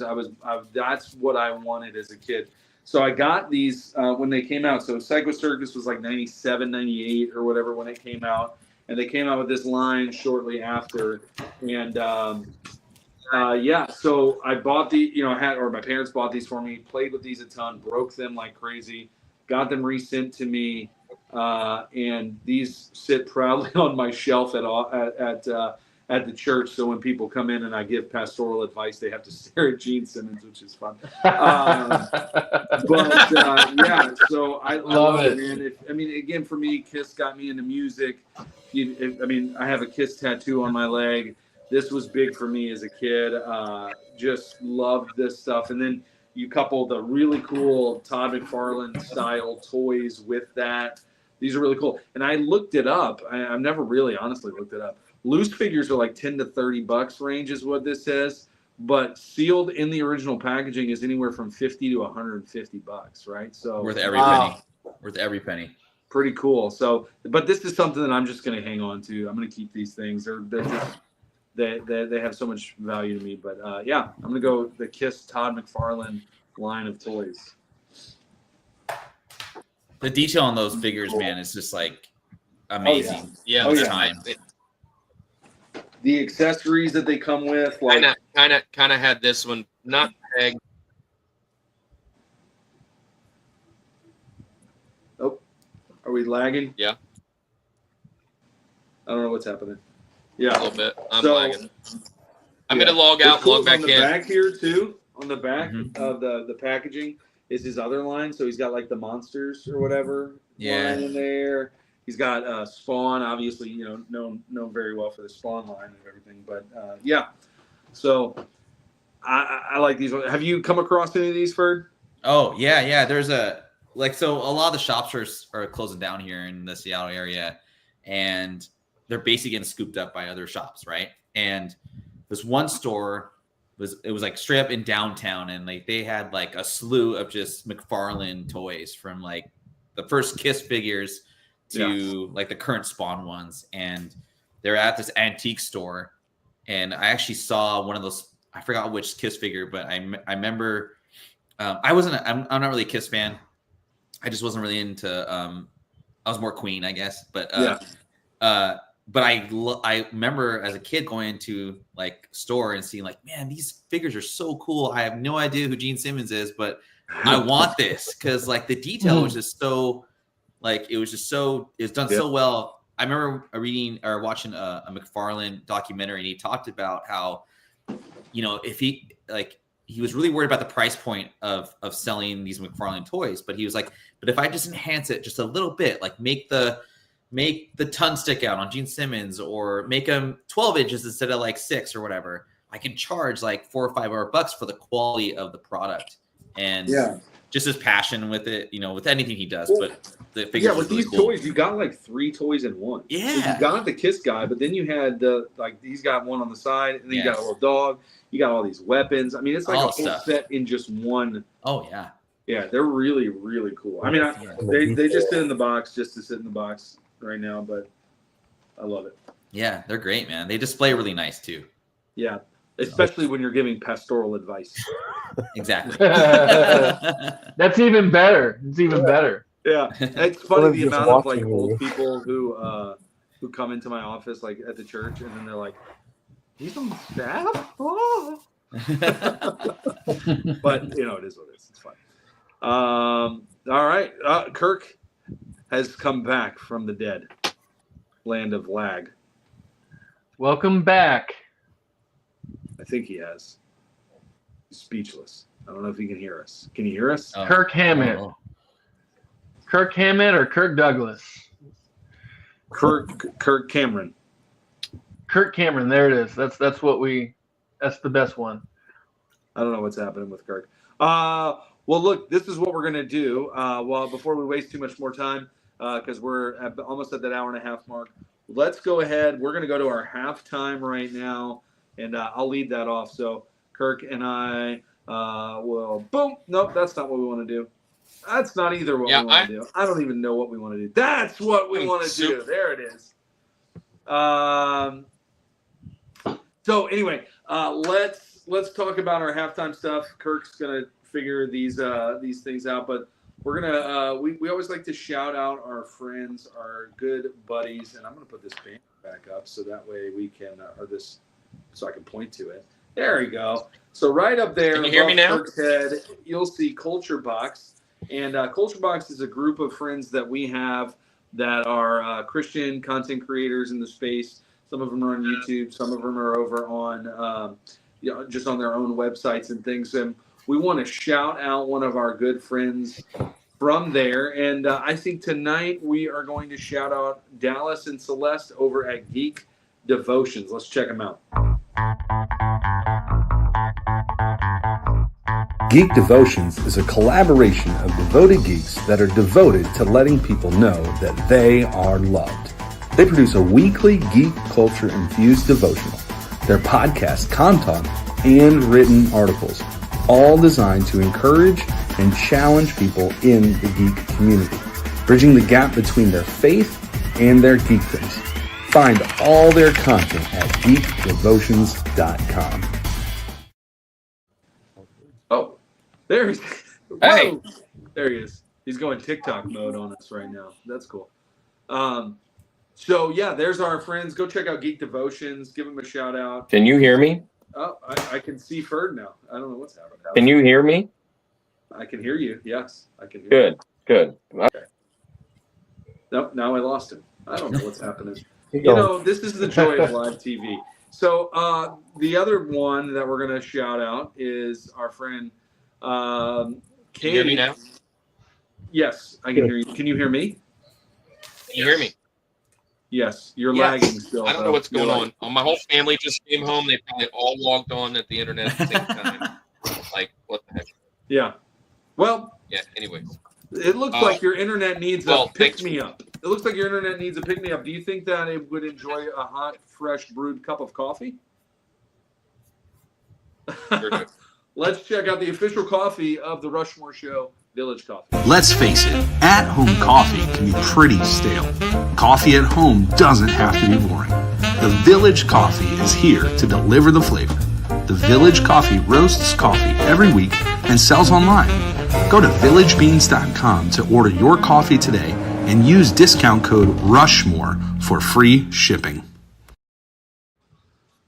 There we go. Awesome. We love coffee. Am I still lagging? You're lagging. Like you look like you're in a subtitled movie. Like you're in a kung fu film. That is a good coffee commercial. I want a cup of that coffee. Legit. Yeah. So they are the Yeah. official coffee of the Rushmore Show. Good friend of mine. Actually works with me at the church, and he's got some really good coffee. And if you use promo code Rushmore, you can get free shipping. He does K cups. He does it. You can get the whole beans. You can get it grounds. You can get cold brew concentrate. You can even get T-shirts. Right. So go check them out. They'll ship to all the states. So that is what we have there. And then the last thing I want to shout out is we always do we have memberships available for our channel, which we don't always promote, but we just know that it's out there. And we have several of our friends who are in that membership level. We call it the George level, which is if you do the George level, let me just talk about memberships for a minute. It's like very cheap month. It's just to help support us go to the cons, basically, and help us to go there. We don't sell anything there. Kind of offset some of those costs. But part of the perks of that is that you get a commercial, but you also get to tell us, hey, I want you to go revisit that episode where you talked about RPGs, and you now have to give me your new top 4 RPGs, and we'll film a video and put it out there for that. So that's one of the perks too, along with emojis and all kinds of different stuff. You can check that out on our channel. But I want to shout out a good friend. He was in the chat earlier. I'm not sure if he's still here or not, but I think it'd be cool. He's probably live right now. He may be live right now. So let's go ahead and let's do a shout out to our good buddy, Bryce J.W. Bryce J.W. is a full-time content creator, collector, and streamer. spreading kindness one video at a time. From epic Geometry Dash runs and Nintendo streams to game hunting vlogs and podcasts, Bryce leads the Anime Armada, a welcoming, positive community for gamers and geeks of all kinds. No hate, just heart. Join the crew at youtube.com/@BryceJW.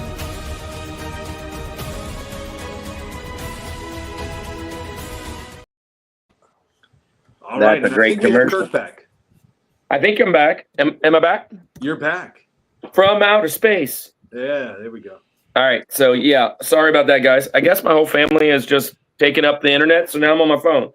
So, Andy, you're going to have to run the videos now. You got it. Anyways, now I'm all up in your face. But anyways, so sorry about that, guys. But that's what happens when you're live. That's what happens when you're live. So, Andy, did you shout? So you shouted out all our friends. So let's just get going, man. So, yeah, let's move it right on down. Ferd, you're up. All right. If you want to share my screen, I actually have this one, but I'll give you a little details about this. But I don't know if you guys are Godfather fans, but this is probably the most personal one. Coppola. Yeah, greatest trilogy of all time. Third one's okay, but we don't really cap that out as much. But so I'm Filipino. My parents are very religious; they're Catholic, and this was the only movie, oddly enough, that all of my family members could watch together and not say a word throughout the whole entire movie. We're a very loud family. We like to comment on a lot of stuff, but this is the one movie that all 5 of us could watch growing up. Yes, I watched The Godfather at 12 years old. My mom passed away about 6 years ago. And so whenever I think of just certain things, like this is one of the things I think about with my mom, just family being young. And this is the epic version. So it differs from the regular version because it's in chronological order from 1901 to 1980. And it's a six VHS set. And actually my cousin gave this to me a long time ago and I found it sealed and I got it graded. You guys have been talking about grading, but I got this bad boy graded by Cass. So if you want like something like pretty big to get graded, they give you, it's got like a 70 grade, which I was pretty happy with. And it's actually a Bible. It's shaped like a Bible and it's limited to 15,000, I believe. So Goodness. Yeah. That's awesome. That's crazy. Yeah, and this goes for like I don't think you can find sealed anymore, but like you can buy it for like $50 and it's really cool. It has like a little, there's some quotes in it, there's pictures, and kind of synopsis of how Coppola, or I should say Mario Puzo wrote the book and stuff. So it's dear to my heart. It'll stay. That's pretty awesome. So I love that. That's cool. That's cool to link it back to your family. We've talked about sequels. We've talked about series. We've talked about all kinds of things in movies. We've talked about crime movies. And this comes up every once in a while. So it obviously is. It's not on my mountain. Honestly, I haven't seen all of them. And I don't know why. I mean, it's just one of those movies. On PS2 was super fun. Yeah, the game is really cool. The game is really cool. Yeah. But I do love that. I mean, it's such a cool little, like, having that graded. I mean, how many of the people in the world actually have that? I mean, it's kind of cool. That's One. That is You're really the only cool. one. I looked at the population report too, so I was just Cool. That's really awesome. You're the one. So that, I mean, years from now, that's probably worth a pretty penny. So no, for sure. It's like I said, I don't know if you can find any sealed anymore. I think they went away during the pandemic, but whenever someone, it's like a conversation piece, like, oh my gosh, what is that? I've never seen that version before. Why did you get it graded? And it's a conversation starter for sure. So anyway. Kevin says, I have never seen any of them. Don't really know why either. Yeah. It's one of those movies that it's always been out there. When I was a kid, I grew up with like HBO and Showtime in my room. And so like there was no real risk to watch a movie that I shouldn't be watching. And I don't know why I didn't gravitate to this because I do love like, mafia and gangster and all those type of mob movies.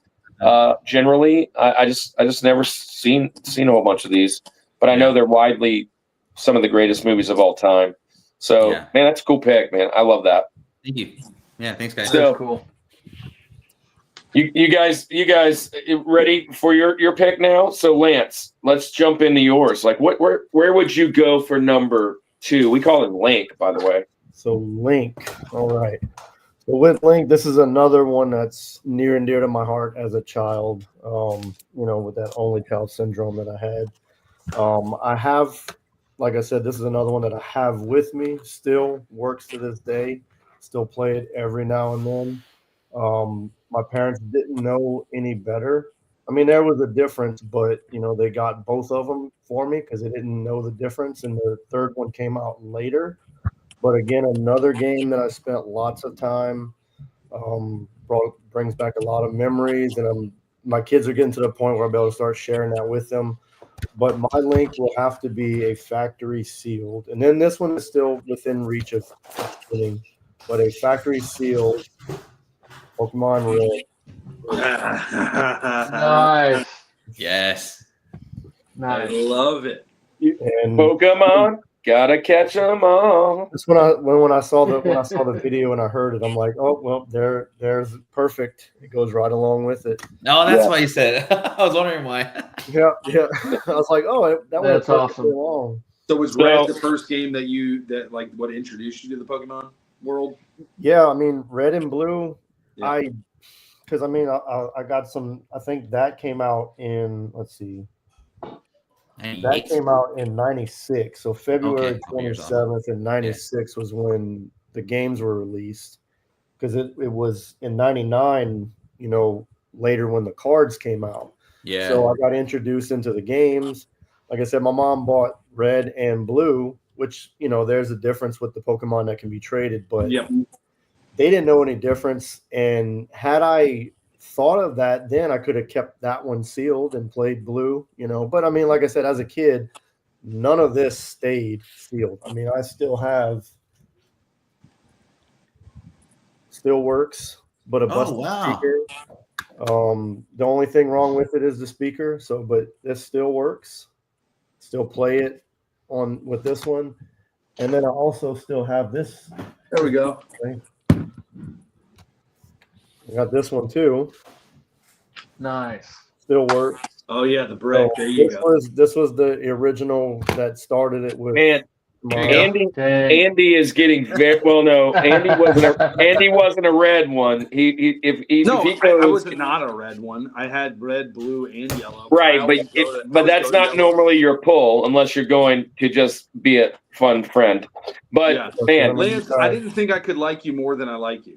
And, Yeah, And now so you here's here's the- Kazooie and All those Pokemon. Pokemons are sick. And then here's these the are deal. all- I mean, if you look, Pokemon. that's Yeah. my name written on the backs. I mean, these are all childhood originals. Couple Yeah, of them- there it is. Oh, that's sick. Oh, that's cool. Is that the Lego set? It's Yeah. like not. It's like an offshoot. I don't know. It's like not- Mega it's Block like or something, right? Yeah, They're yeah, like yeah. pixels. Dang. Really cool. So This is my Blastoise. There you yeah, Yeah, and I looked up like today. I mean, I saw one. I think like raw, ungraded but sealed is about a little over $2,000. So go. Pick it up. I'm telling you, man. Pick it up. Pick it up. it's not with out of reach, but it's still kind of it's still kind of Kevin, that's a great one. Lance can make more of my picks for me. yeah. So Pokemon is it's beside, like, it's not something I was in, right? So Pokemon, Power Rangers, these are all these like late 90, early 2000 just explosion of coolness, right? Yeah. At that time, it was the tail end of our high school. It's the tail end of whatever. This is what my nephews and my nieces were kind of doing. And now it's my son. So I love Pokemon way more right now than I ever did because I spend time with my son collecting, right? One of our good friends, Haley, just sent over, like, she's like, I didn't realize he loved Pokemon, and sent over like a whole like bag of like envelope full of like really nice cards. I love Pokemon. I love the whole idea. I just never got into it. So really awesome. Really cool pick. Ferd says he's sold. Millennium one that Falcon. was sealed. I'm Millennium Falcon. I was talking to Oh. Mecca on the game, but Oh. I did a Pokemon video game market report today, actually. Wait a second. Aaron Brown, have you been hanging out this whole time? Aaron Brown is my coworker. He's the STEM teacher. He says he's playing Pokemon right now. Nice. Shout out to the STEM program. Yeah, STEM teacher. Yeah. I love it. So, Aaron, while you're in the chat, man, you got to drop your top 4 grails. We've talked about a few of them. I know what some of them are. Can you finish it? He's a big white stripes guy. He loves Jack White. So I know that a lot of that we've talked about it. So, all right, man. Shout out to Dead Weather. Todd, do you love Pokemon? So I do. My relationship to Pokemon is I never got into it, but my little brother, he was really into it, and he had all the Game Boy games, and he was really into it. So I learned. I remember hanging out with my little brother, and he made me learn all the original 150 Pokemon. So at one point in time, Did you learn it to the Pokey Rap though? I did not. No. No. Sorry, I'm not that cool. But Don't sell yourself short. thank you, Kirk. I think you could pull this off. You're pretty cool. Oh, I appreciate it. I couldn't. I mean, we will have. By the way, for any Pokemon guys out there, we've got Dusty Flotilla. Yeah. We have Pokey Trev, not Rev. Rev has like a bazillion subs. Pokey Trev is much cooler. He has about 3,000 subs. Both of those guys are going to be on our show later in the season, and we're going to do a top 4 Pokemon episode. Yeah, so that'll be fun. That's cool. It's going to be hard for me. I'm going to go off some other things like what my kid loves, but yeah. Anyways, good pick.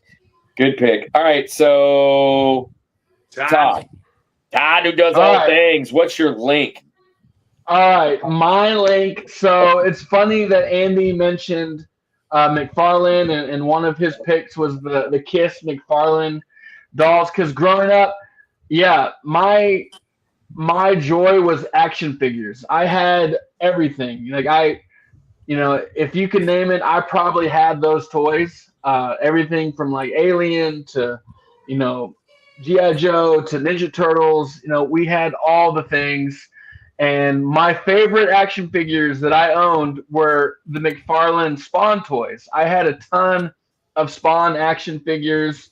I remember bringing them to daycare, and they actually got stolen because I just was innocent and didn't think that people would do that. But turns out that they do. And so, but there was one Spawn action figure that I always wanted, but I never had a chance to get, and that was the Wings of Redemption, or also known as the Angel Spawn.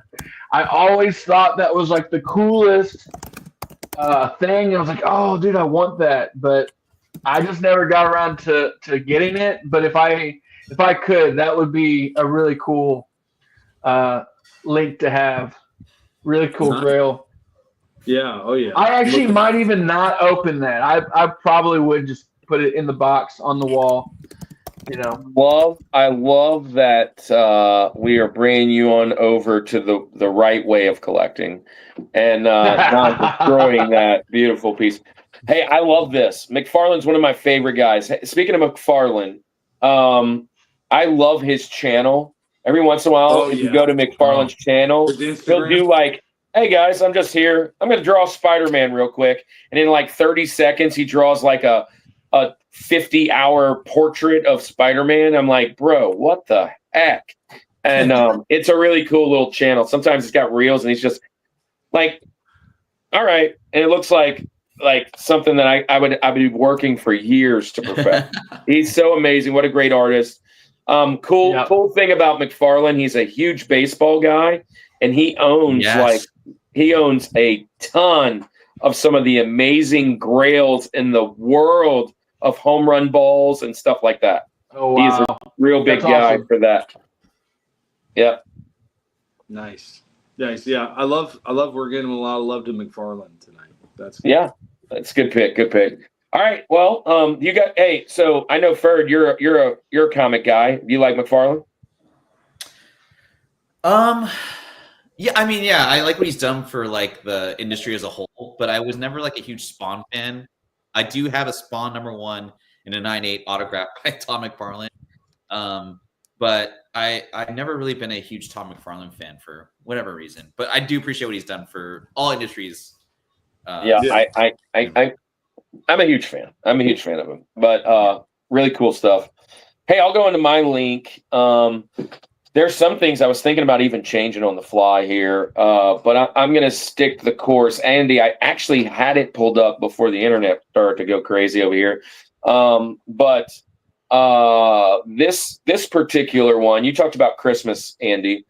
One Fine Christmas. It was, I believe, 1986 or 87. When I was a kid, I'm one of a lot of kids, and I'm the youngest, and I was kind of the accident, if you will, and my dad wasn't ready to have another room added to the house, and the bathroom, literally the bathroom in his master suite, was conformed into my baby crib bed, whatever, and really the only thing that was in there, and this is like when I was like under one, right? Was a crib that he built and just a couple like, diapers and toys and a few things. And then my sisters moved out. And when I, got older and started to walk, I got my own room in the house.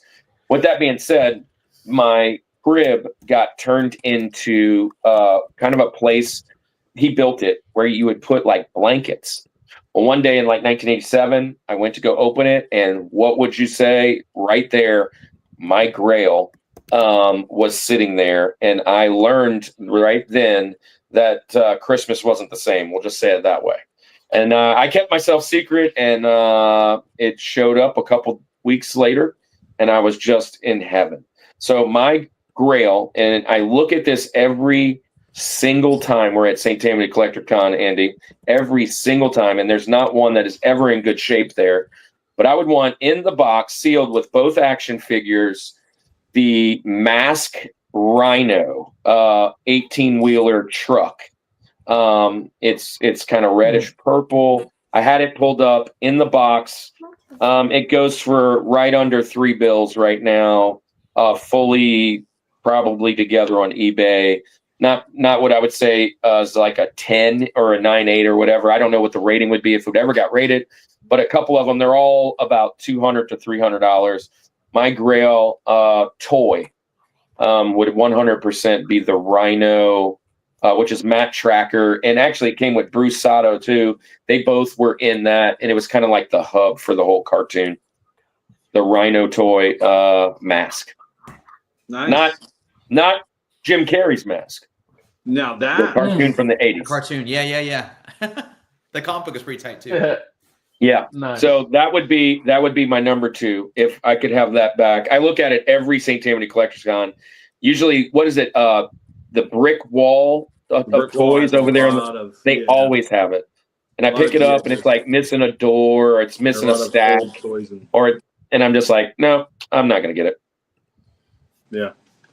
No, it's a good pick. It makes sense. I know you definitely look at this quite often. Although I almost wanted to buy. There was a 3D printed mask. At RetroCon, Jim Carrey mask. But yes. Oh, nice. So look, this is some of the stuff Aaron and I were talking about. Very early Jack White vinyl single that he placed inside furniture he upholstered. So apparently Jack White was a furniture upholsterer before he became crazily big, right? Now he owns the Rangers or something. He's just huge, right? He didn't know his main song was going to be a sports anthem. So 2, he wanted a hand paint Lafayette Blues 7-inch single, which I think his wife actually has something similar. It's got like bullet holes in it, and the 3-inch record only you get in person from Jack White. So apparently Jack White, he was telling me this story. Apparently Jack White would walk around. If you ran into him, he would just hand you this 3-inch single. Like you have to be lucky enough to meet him and get it. And I think the other one, is it the same one? Oh no, the other one is the Jack. There's this metal poster that he was talking about. So there was another one, I think an honorable mention for him.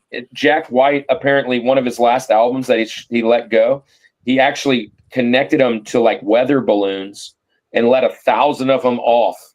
And there's like giving out free like 1,000 records. So he's a big fan. He actually got a present from Jack White's, I think, nephew or cousin for his wedding. Like Aaron loves them so much. So that's cool picks, man. I know we don't usually shout out those, but I wanted to because we had this big long story today. All right, Andy, you're up, man. Who's your your link?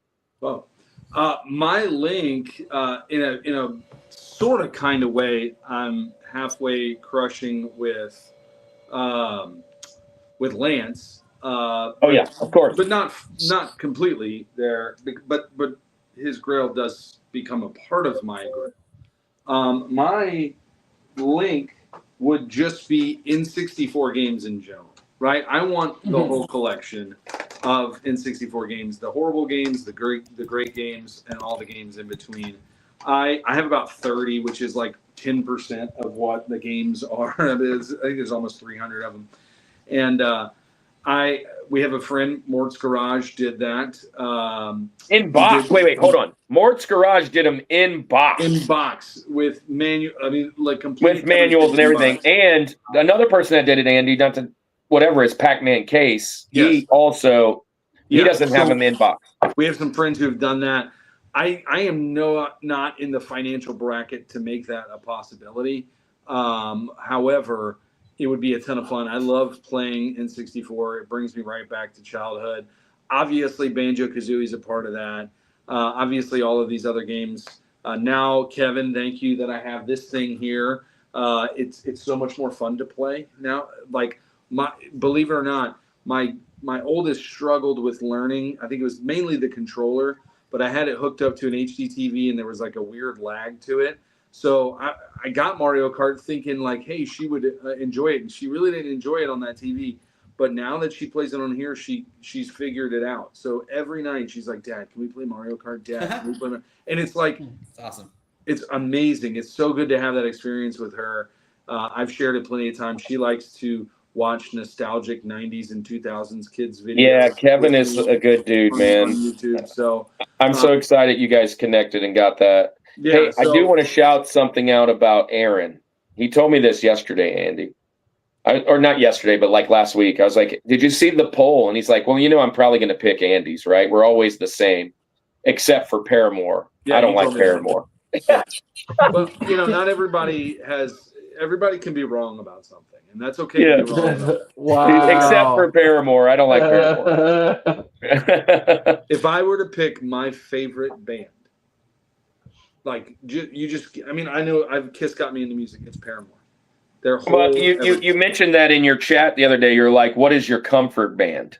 It's Paramore. And I've been really mulling over my answer for that. I haven't typed it. But my comfort band's probably something like Jack Johnson. I mean, seriously. Like comfort band? I know he's supposed to sound comforting, but I hear him singing barefoot, and it gives me. Yeah, that's what I want. I want to be barefoot on a beach, dude. Heck yeah! But I hear his feet in his recordings. You hear his feet? That's awesome. You know what I mean? And I don't want. Anyways, all right. So let's talk about the George Ferd. Yes. Number one pick. What's your number one Grail of all time?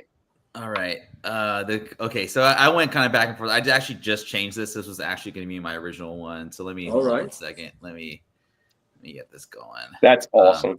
Oops, hold on. But we were talking about like, man, I wish I would have held on to this, and I wish I never would have sold this, or like whatever. Do you guys know who Ronald Wayne is? Does that ring a bell to you guys? Ronald Wayne? Yeah. No. Is he part of Wayne? No. If you could share that little slide I have for you. So Ronald Wayne was the first president of Apple Computers, right? Contract. Wow. So this is what I saw in 2007, I want to say. I'm a huge Apple fan. Like, I just think it's a revolutionary company. I have an Apple laptop. I have an iPhone. You name it, I have it. I'm just a fanboy. And I saw this in Vegas for $800,000 back in 2008. And I was like, oh man, if I had $1 million, I'd totally buy this. Well, Ronald Wayne is the poster child for I sold everything way too early. He sold his Apple stock for like, I think it was like $1 or like $8 a share back in like 94, 95, because they're about to go bankrupt. Well, it's the most valuable company in the world, now. So don't feel too bad about selling your stuff. On top of that, he had this contract, sold it for, I think, $200 to some auctioneer in 99. Well, this sold in 2011. So 14 years ago for $1.8 million. That's crazy. So whenever I feel bad about selling something too early, I could have made $100. I think Ronald Wayne. I always go back to Ronald Wayne. Yikes! So this is my Grail of Grails for sure. So. Wow! So to have the So contract like framed in the house. I mean, wow. Yeah. So it was great. So I was going to this like memorabilia store in Vegas, and they had the contract, and it was like, I mean, it was probably 8 foot by 5 foot, and they just had each page in this huge frame, and this what you see here is like the actual. It was like the last page on the frame or whatever, and they had a bunch of stuff. But yeah, this was like their number one, and no one was buying it at the time. They just had it for display, but it was. How do you think Ronald feels right now that the internet keeps bringing it back up? Well, I think he passed away. Yeah. Like family. I think after, right? I don't know, man, but like I always think, man, like whenever I sell a Pokemon or like a comic book too soon, Ronald. No, man, I feel bad for you, dude. Yeah. So Yeah. I am complete the opposite for you, Ferd. I am not an Apple guy. Actually, everybody in my house is Apple. I refuse it. We're praying for you, Kirk. You can continue to pray for me. I think the proprietariness and the fact that, anyways. There is so many other reasons why I don't like them, and so many other cooler companies that I do love. But long story short, I always joke about it with my kids and whatever. Yeah. But the reality is this: when Apple, that's one of our sayings, by the way, or at least mine. Well, the reality is this: my wife worked for Verizon when iPhone came out, and she was on the cutting edge of Android, right? So she's like, listen, don't get the Apple. There's an Android coming out in like 4 months, right? So all the cool kids went and got the Android, and got the Apple, and the cooler kids got the Android 6 months later. And then it really is what you learned on. So I learned on it, and every time I pick up my wife's phone, I want to bang my head on a wall. Like, I'm like, this is the stupidest phone known to man. And then when she picks up my phone, she's like, oh my gosh, gets right through it, right? And I'm like, see, it's easy. It's much easier. And what's funny is Apple is an amazing company. And I didn't even think about like that kind of thing. Like, I was trying to think out of the box, but this is really something cool. Like, I was thinking while you were talking, like, okay, what company would I love to have some major artifact for, right? It would probably be like something like Nintendo or something like Marvel or like early on stuff, right? Or something like Disney, right? But Apple is literally like one of the most significant companies of the last 30 years.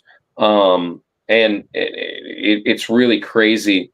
We talk about like, there's never been a period since like 1985, which is like when I was a kid, to now that the world has changed as much as it has. Sure. Like, and it's just so wild to think like that simple contract, right? Being in the right place, right time. Can I be the secretary, and get a piece of that contract? Yeah, exactly. And can I be the guy that like, I just need a job and there's this startup company. I'll go be your secretary here. And you're like multi-billionaire. Like, it's just crazy how that thing goes. I'm always like, man, I wish I could find that company that's going to blow up. Right. Yeah. But it's cool. I love that. That's a good pick. Yeah. Thanks. You guys like Apple, I assume. Todd, you're asking to pray for me. Hey, I'm here watching. Hammy and Son will be on soon. Hammy, speaking of that, we've got to pick a topic. For he's going to be on sports. Great card ripping channel. Go check him out. We're at the George here, Hammy. Hammy also, by the way, Lance. Hammy is a veteran, and a lot of his channel is hanging out with his son ripping cards, but a part of his channel is also PTSD. And I think Lance, you would love Hammy's channel. So, anyways, Lance, you're up now as a veteran. Share with us what your George is. So for my George, for all the marbles, this one was way out the box. Not out the box as far as like kind of unique. It really kind of falls in line with everything I've been. But as far as like pricing goes, this is not something that I'd be able to get a hold of. But that's why I saved it for last. But it falls within the realm of everything I've been going over, and it just brings me back. And I got away from everything collecting for a long time when the military got out. And then, like I said, it wasn't until the pandemic where we kind of that stuff started coming back, getting into it with Simplify, getting into it with the kids, and just seeing how crazy that market explosion was. But it's not even more or less for the price. It was just thinking back to when I was a kid, ripping packs, collecting cards. So, I mean, this was, I was 10 years old when this came out, and I can remember Books A Million in town having competitions and, places to open and play the game. But my grail would be, to round off the factory sealed items, a sealed 1999 first edition base set booster box. Ooh. Nice. So definitely takes the cake price wise of probably everything that I own to have one of those. But thinking back, if you're thinking on the pricing side, it's like those I think cost about $100 to $150 retail back in the day. But even just like the non-first edition Shadowless, to have a few of those lying around and having those as that investment, but just because, and I actually had changed it because I was going to go with, the Holy Grail, the PSA 10 first edition Charizard. But I thought, why not have the box that I could potentially get the big three in, right? And that sealed. So that's right. And Leon Hart and those guys made a crazy awesome channel, especially during the pandemic and other stuff, by opening this kind of stuff because people were like so glued to it, right? And then that's what he got a whole bunch of heck about it because they were saying he was fake and a whole bunch of other stuff. That's a whole nother other story. I like listening to Pokatrev kind of rant about that, but those channels are so amazing with that stuff, right? Like Cool Trainer Ryan and all that stuff that they open, like it's so awesome. And I'm not even a Pokemon guy, but I will watch them open these things and just flip through real quick and show off the little, the code and all that stuff. And this is a really cool pull, especially for your childhood. It's awesome, man. Because I remember, and this was nothing I ever had. I never had a full booster box to myself, but right. I can remember going in, like I said, Books A Million. They did the Pokemon tournaments where you can play the game, earn the badges, and then just going into card shops as a kid, boxes, everywhere, and then just picking a few packs and ripping them on the way home and taking them out and putting them in my pocket. Hollow first cards in my pocket. There was not, for my cards, there was not a such thing as penny sleeves or top loaders.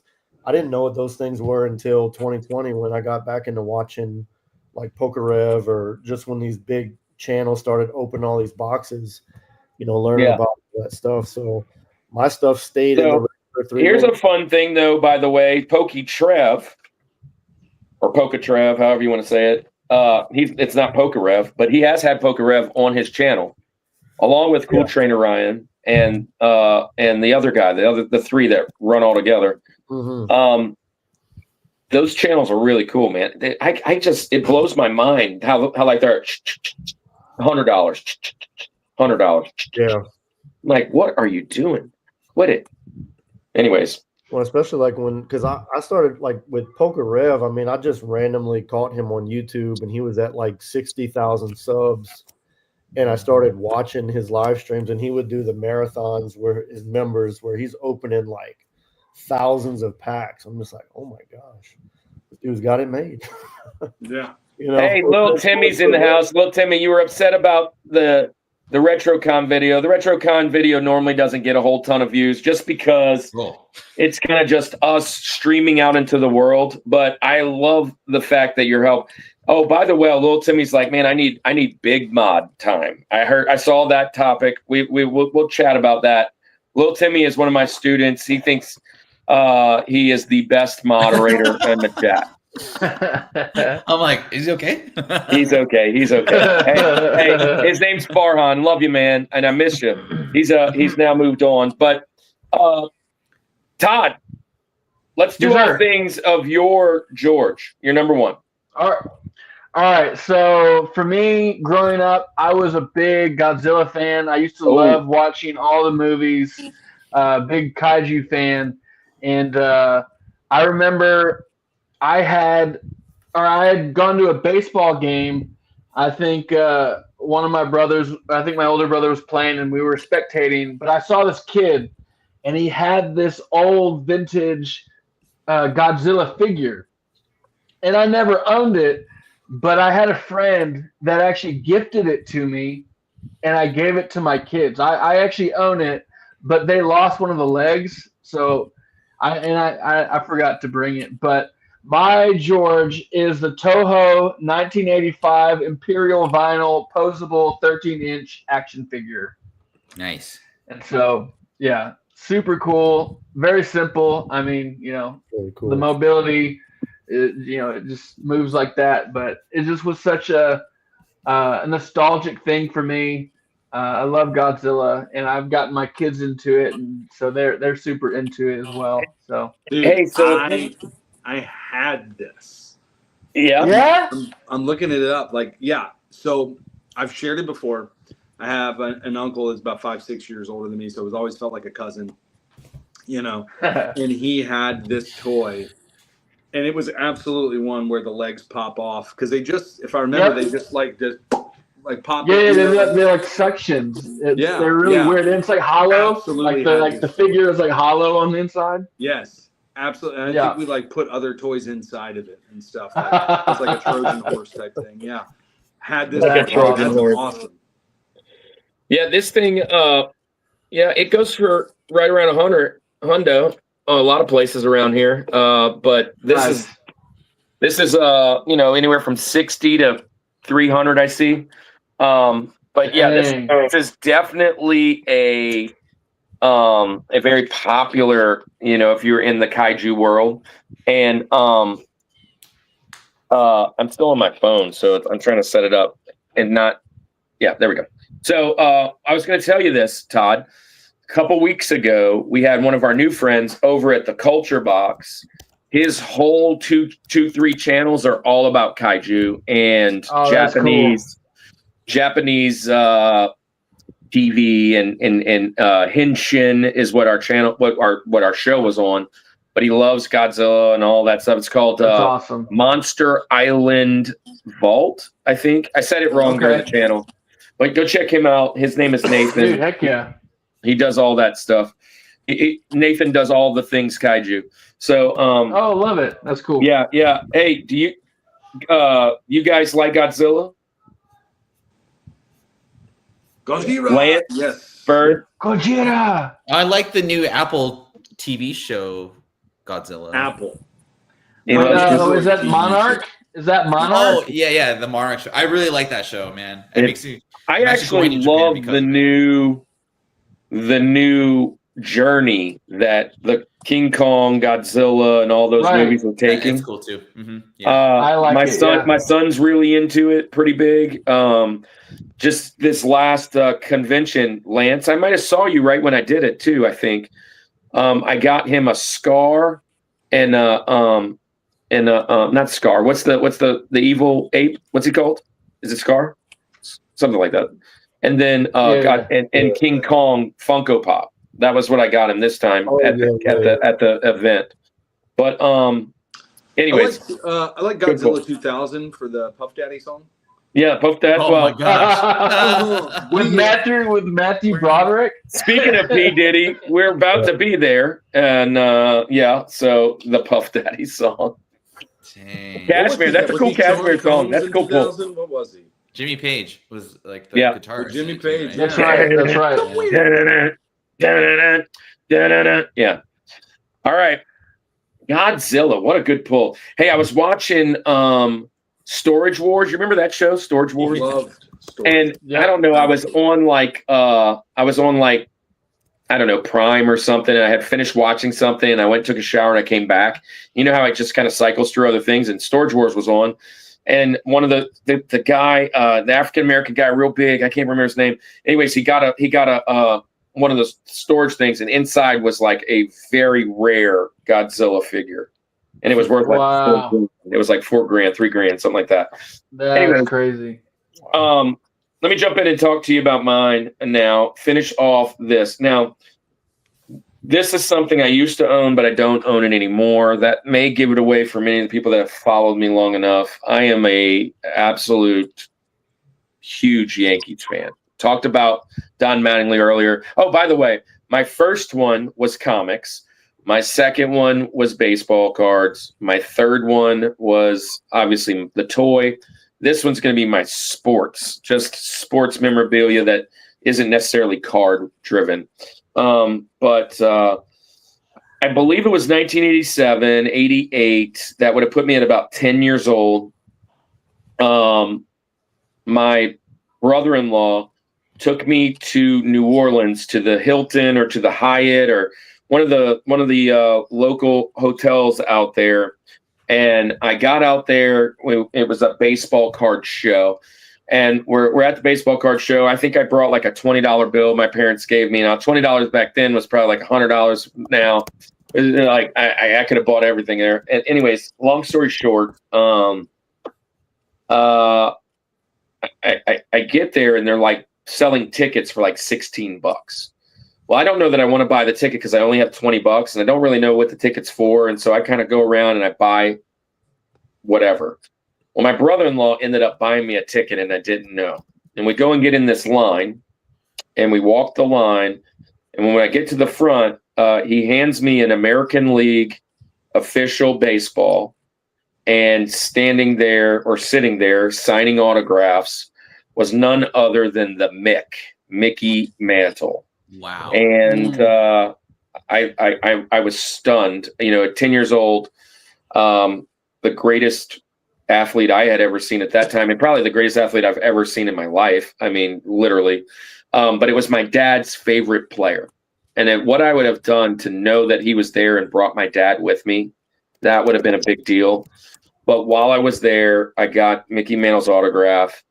And I won't go into all the details, all the gritty details, but I'll just say that someone that I don't like a whole lot. You know, I'm a Christian. I've forgiven a lot of people in my life. There are about 3 people, and it isn't because of this either. It's because of something else. There are about 3 people in my life that if I saw them right now, it'd be really hard to have any kind of nice words or be around them. And this one individual stole it from my house. And Jesus. I don't have it anymore. Wow. But my grail would be that child ball that I personally got signed by him.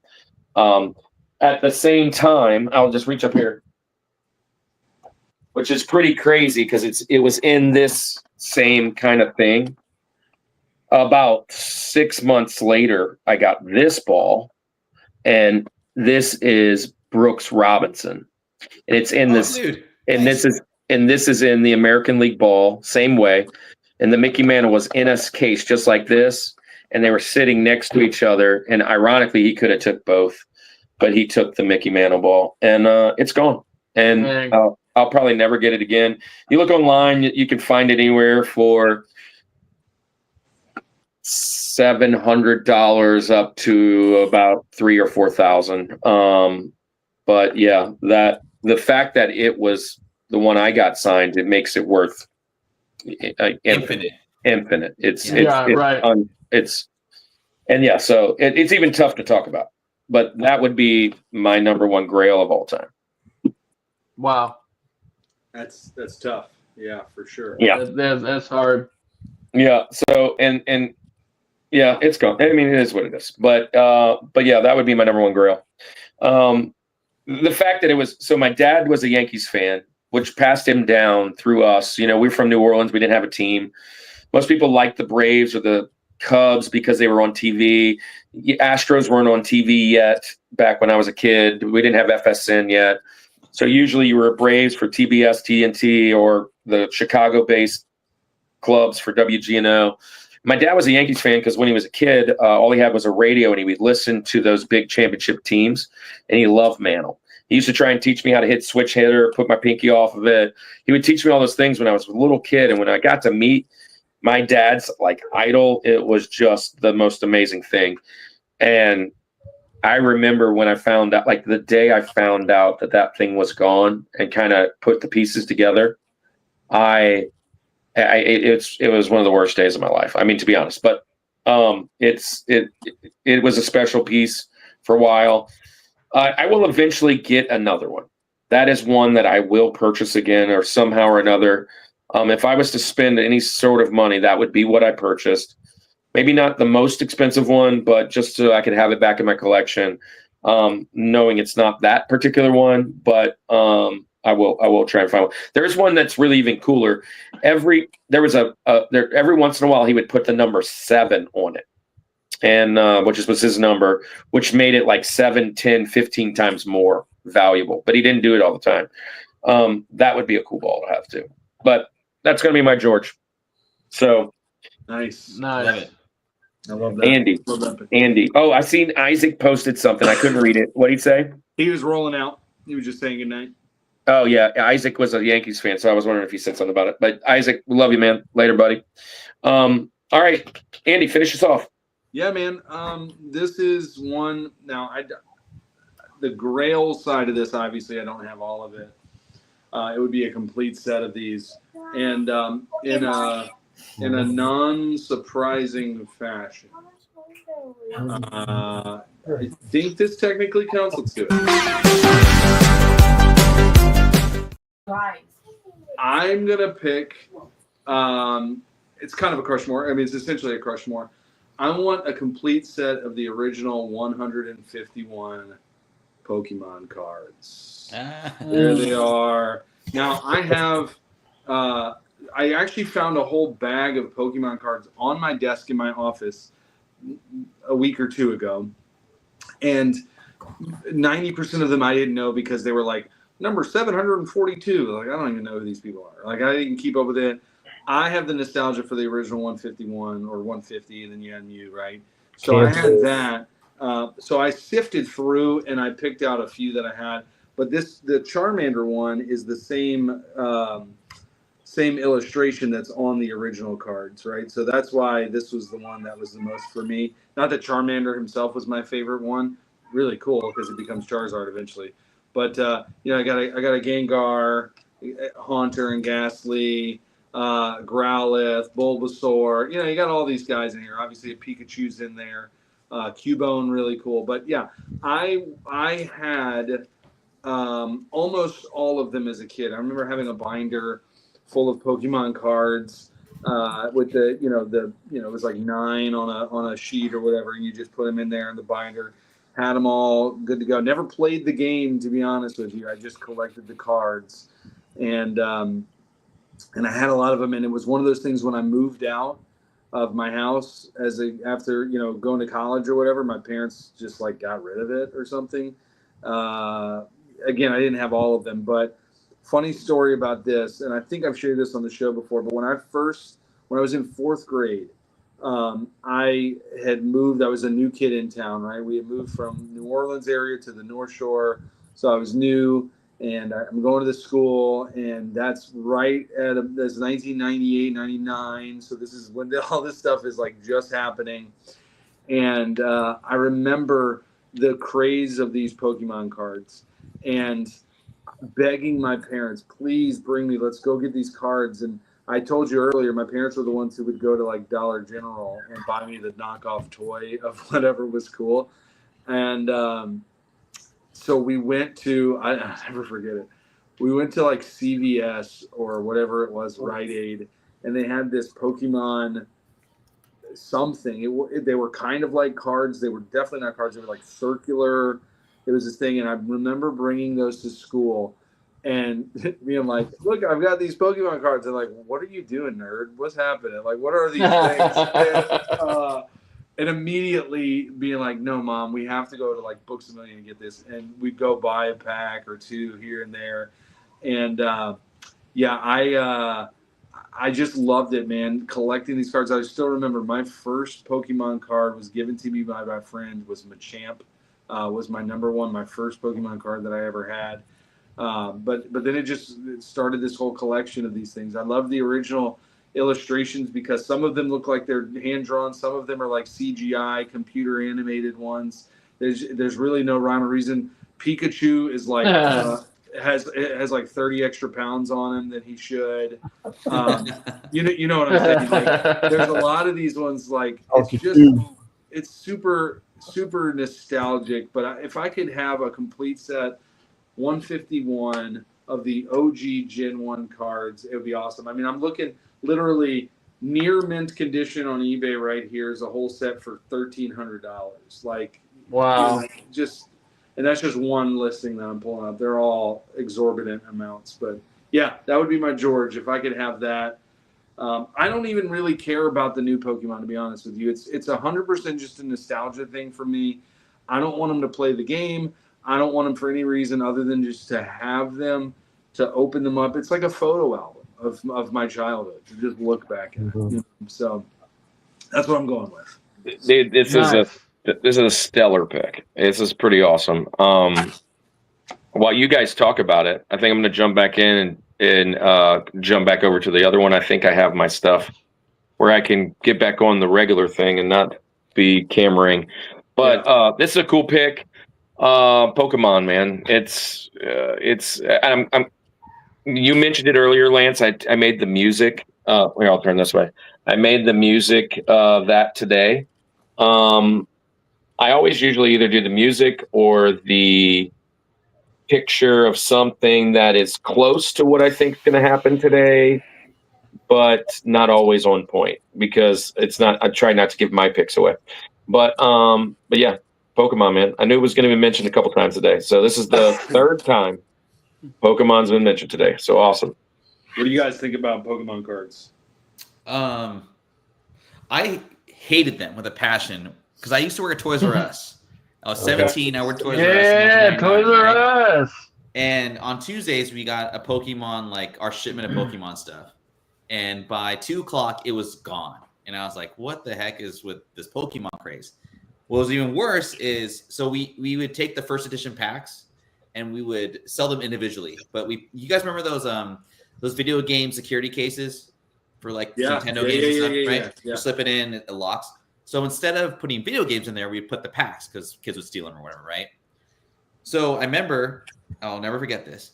There would be like a mom or dad or whatever coming up, and they were like, "Oh, I want to buy these packs." And I would open up the security box, and I would take them out. And I ring up each pack because I was assuming they want 5 packs.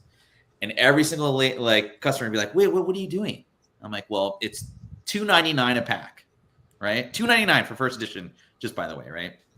And they would get livid at me. Well, you should have said, blah blah blah. They would assume that all 5 packs were $2.99, right? Yeah. And I just hated Pokemon with a passion.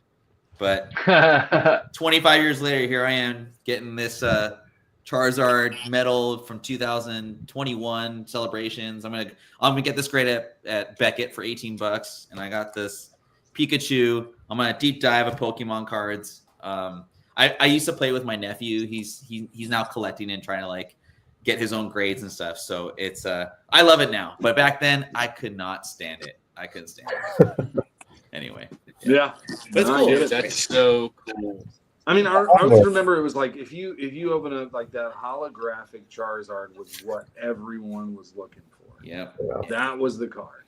That was one I never pulled, but my cousin, he actually, I don't know for whatever reason. So he had the Black Star or the Gold Star Charizard from one of the EX series, and he just gave it to me a couple months, like, well, about a year and a half ago. He gave it to me. He's like, look, he's like, you can have this for your channel. Like, I don't want any money for it, this and that. He actually gave me a whole binder full. Wow. And it's all these, older cards. But then it's like a year or so later, he kind of came back and he was hard times type of situation. And he was a fellow Marine, but he's my cousin. And I was like, dude, he asked if he could get it back. And I was like, yeah, like, I mean, it's your cards. I didn't give you, there was no exchange of money. So why would I be like, Yeah. no? Ferd brings up a good point here. I know he typed it, but dude, you can actually clean your cards. I've been watching videos on this, and it's so wild to me, which is really cool. Yeah. And there's all these different kind of techniques that before you send them off, you can help them get a better grade and certain things that you can do. But it's just fascinating to me, the whole business, how this has erupted. So that's really cool, man. But like my cousin, I guess in exchange for me willingly give that back to him, he bought, I think, and it was for like a couple $100 he spent on it was like a PSA, I think like 3 or 4, but it was a shadowless hollow Charizard. So Perfect. that was like his way of like, I gave that to you, I took it back.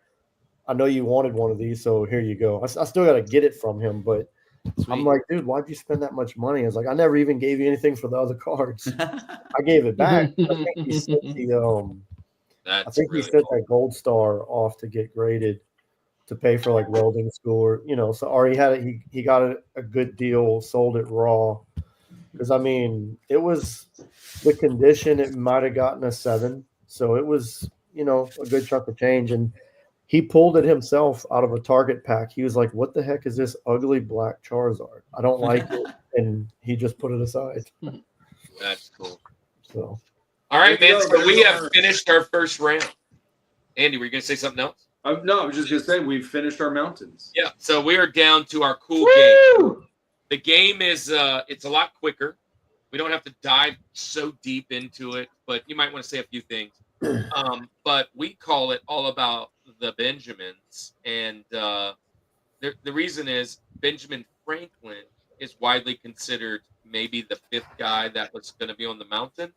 So we like to say, who just missed your mountain? So this is all about the Benjamins, our honorable mentions. Here we go.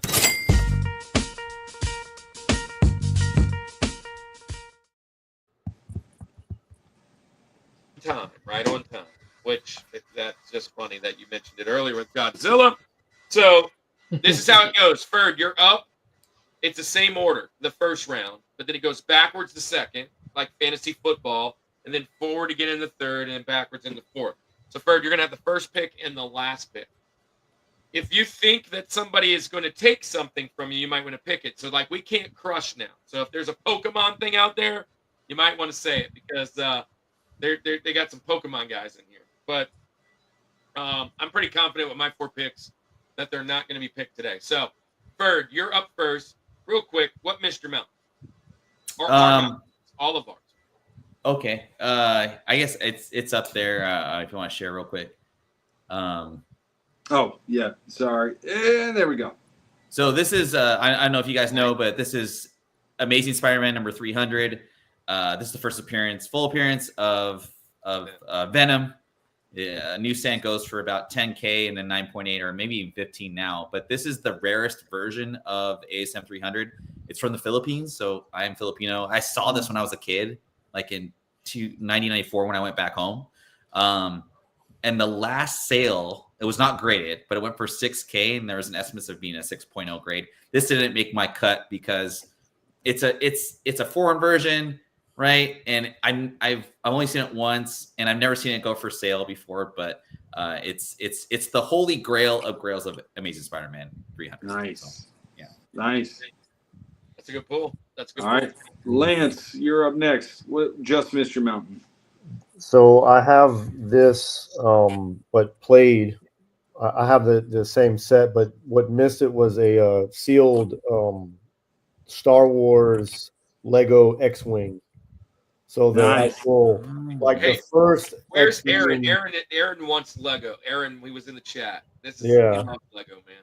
So the one that had the R2D2, and it was the first one that had the X-wing that split open. Aaron might have- actually own this. Aaron, do you have that? If you're still in the chat, Aaron, you have so much Lego. It's crazy. I have the Legos. I don't have the box or everything else, but I Oh, found you need the box stuff. well, like I have a big container of all of my Legos. So all of my 90s Lego sets are just in one big mosh pit in boxes. That's Nice. that's- But like that one I that. thought was really That's cool. pretty That would be to have. So in the box. Aaron's like big thing with his kids is Lego. So he has Yeah. like a whole Lego room, and that's pretty well. So I just remember that being one of my he doesn't have it. favorite, He don't have it. one of my favorite Lego sets as a kid. And like I said, I still have it. I found some of the pieces. So me and my son are in the process of rebuilding it. So Todd, what's your first thing that missed all our mountains? What should we have had? Are we starting from 4 going to 1, just like the You can first do word any doesn't way matter? you want. This is usually All right. what people do. So like we were talking Mario Sure. games. If Mario 3 was out there, you probably know somebody's taking it. So you like say that first so nobody else gets it. So whatever you Gotcha. think somebody else might take, you probably want to say that. Sure. Y'all remember the Mighty Max cartoon from the 90s? Absolutely. Yeah. You remember those Mighty Max toys that they would Yeah. like open and there's like a whole world inside with the Polly little Polly like Pockets. Yeah. It was the not Polly Pocket, but for Oh, boys, for dude boys. So for me, it would be Dude, boys. Mighty Max Dragon Island. That specific Mighty Max I had as a Dragon kid, Island. and I loved it. Let me look up Yeah. that one. Mighty Max are awesome. I love them. I see them every once in a while at these cons. Oh, But yeah, Mighty absolutely. Max, the Dragon Island. Specifically that one, because I remember having that as a kid Oh, yeah, and that's thinking so it was like cool. the coolest thing. Yeah, that is really Yeah. cool. It's kind of like shaped like a crocodile head. Way Like a cooler dragon. than Yeah. way cooler than Polly Pockets. Exactly. Okay, way cooler, way cooler. Oh, 100%. Hey, just FYI, 100%. FYI, it's going for $22 on Etsy. Get it. Wow. Okay. That's $22. reasonable. Get it graded. I don't know that it's complete with all the little figures. It might just be the island. But anyways, that's a cool pick. All right, so my Yeah. turn. What do I want to go first? Well, I'll do this. So this could have been my George. Andy, you probably can pick what I'm going to do, but it's All going of to the be my Final George. Fantasy games. If it wouldn't be for the Mickey Mantle ball, it's 100% my favorite thing I own is this right here. It is my high Oh my school God. my high school Kansas City Chiefs. My high school starter. when they sucked. Kansas City Chiefs jacket and the starter. Nice. And guess what? Ferd, remember when I was talking about stuffing those comic books? This pullover Right in the middle was pocket. perfect Mhm. for it. Was perfect for it. Yep. But anyway, this is like this is one of my holy grails for real. It would have been number one if it went for the Mickey Mantle ball. This fits the sports. Yeah. Yeah. It was a matter of time before those ugly colors made it on the screen. All right, so all right. Andy, you get back to back. Jack. Yeah, so thought about really putting this Nutcracker just beat this one. But these things, I had a few of them, but if I could have the whole set of the Street Sharks action figures. Dude, Yeah. I kind of thought you were gonna say Let's that. go. Yeah. Let's go. I But they thought were you were like- gonna say that. I They kind were of was like like $58 in the 90s. Like, what in the world? Wow. Like, I'm exaggerating, but they were expensive then. But they were really cool action figures. I had a few of them. I had Big Slamoo. In fact, fun story. Every time I have to put in a username for like the App Store, if I get a game or whatever, I'm always Big Slamoo. So that's my go-to. Do you remember the one that had the little the mechanism? Yeah.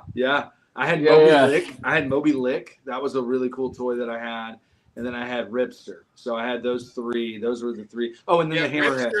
Ripster's Hammer- going for Oh, yeah. 30. Slamoo's going for 30. Oh, that's not Wow. that's a remake. That's a remake. Yeah, The- that's what Dude, I'm those saying. are cool The toys. 1991 Ripster online eBay right now, 30 But I will say, and I'm not an out of the box guy, and I probably would still take them out. But the boxes were really cool because it was like the cage that they were. He is out of the box. Mm. Anyway, that's where I'm gonna go for my first Benjamin, and then because I get back-to-back picks, I'm gonna go next. Man, you know what would be cool to have would be, and I've got a little example here, a complete set of the Attitude Era yes. wrestling figures. Just give me the whole Attitude roster. There is a page out there where the guy that like people challenge this guy. He's like, "Well, do you have Sting from 1993?" I love that channel. And he like walks around and he's like, "Right here is Sting from 1993 when he was the champ of the like he's got every figure known." And they're like, "I bet $1 million you don't have blah blah blah." He's like, "Oh well, it's right here." Yeah, he has everyone. It's an amazing channel. But if I could have the whole roster of Attitude Era, that would be cool. I have quite a bit. I got Stone Cold, I got Hardy, I got Road Dog. Yeah, I got a bunch of them. But Generation X, baby. Yeah, I got so much trouble. All right. So much trouble. Yeah. So, dude, that whole thing was that was 90s life right there. All right. If you've been watching the channel, you're not going to be surprised about this one. But I own this one as well. I was going to do kind of like what you did, Lance, when you said, you know, complete in box, sealed, whole 9 yards. I like this one better because my name is actually on it. And in the map, the map actually has notes that I've written. But I am going to go, I don't have the box. I need to actually buy the box. But my Final Fantasy copy, my name, colored in triangle. This is a Grail. There's my signature as a kid, right there. Yep. As I being 10 Yes. years old. But like, here's one of the maps, and it has the bestiary all on the back where all the enemies, right, on this side. But right over here, back in the day, as you can see, it's kind of ripping and whatever. You could talk about all the places you went, and there's actually notes from 8-year-old me talking about playing this game. That's cool. Having it closed in box, That's graded cool. would be sweet. But honestly, this is a one of one. And Yeah. this is way more cool. Mhm. I would love to get a box to put it in, just so I have that portion. But yeah, there it is. The instruction booklet. It's awesome. Priceless. I love it. Frame that.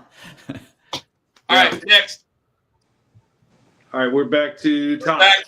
We're going backwards. Sorry. So Todd. Oh, yeah, that's right. That's and then right. Lance, and then Ferd, you get 2 picks. All right.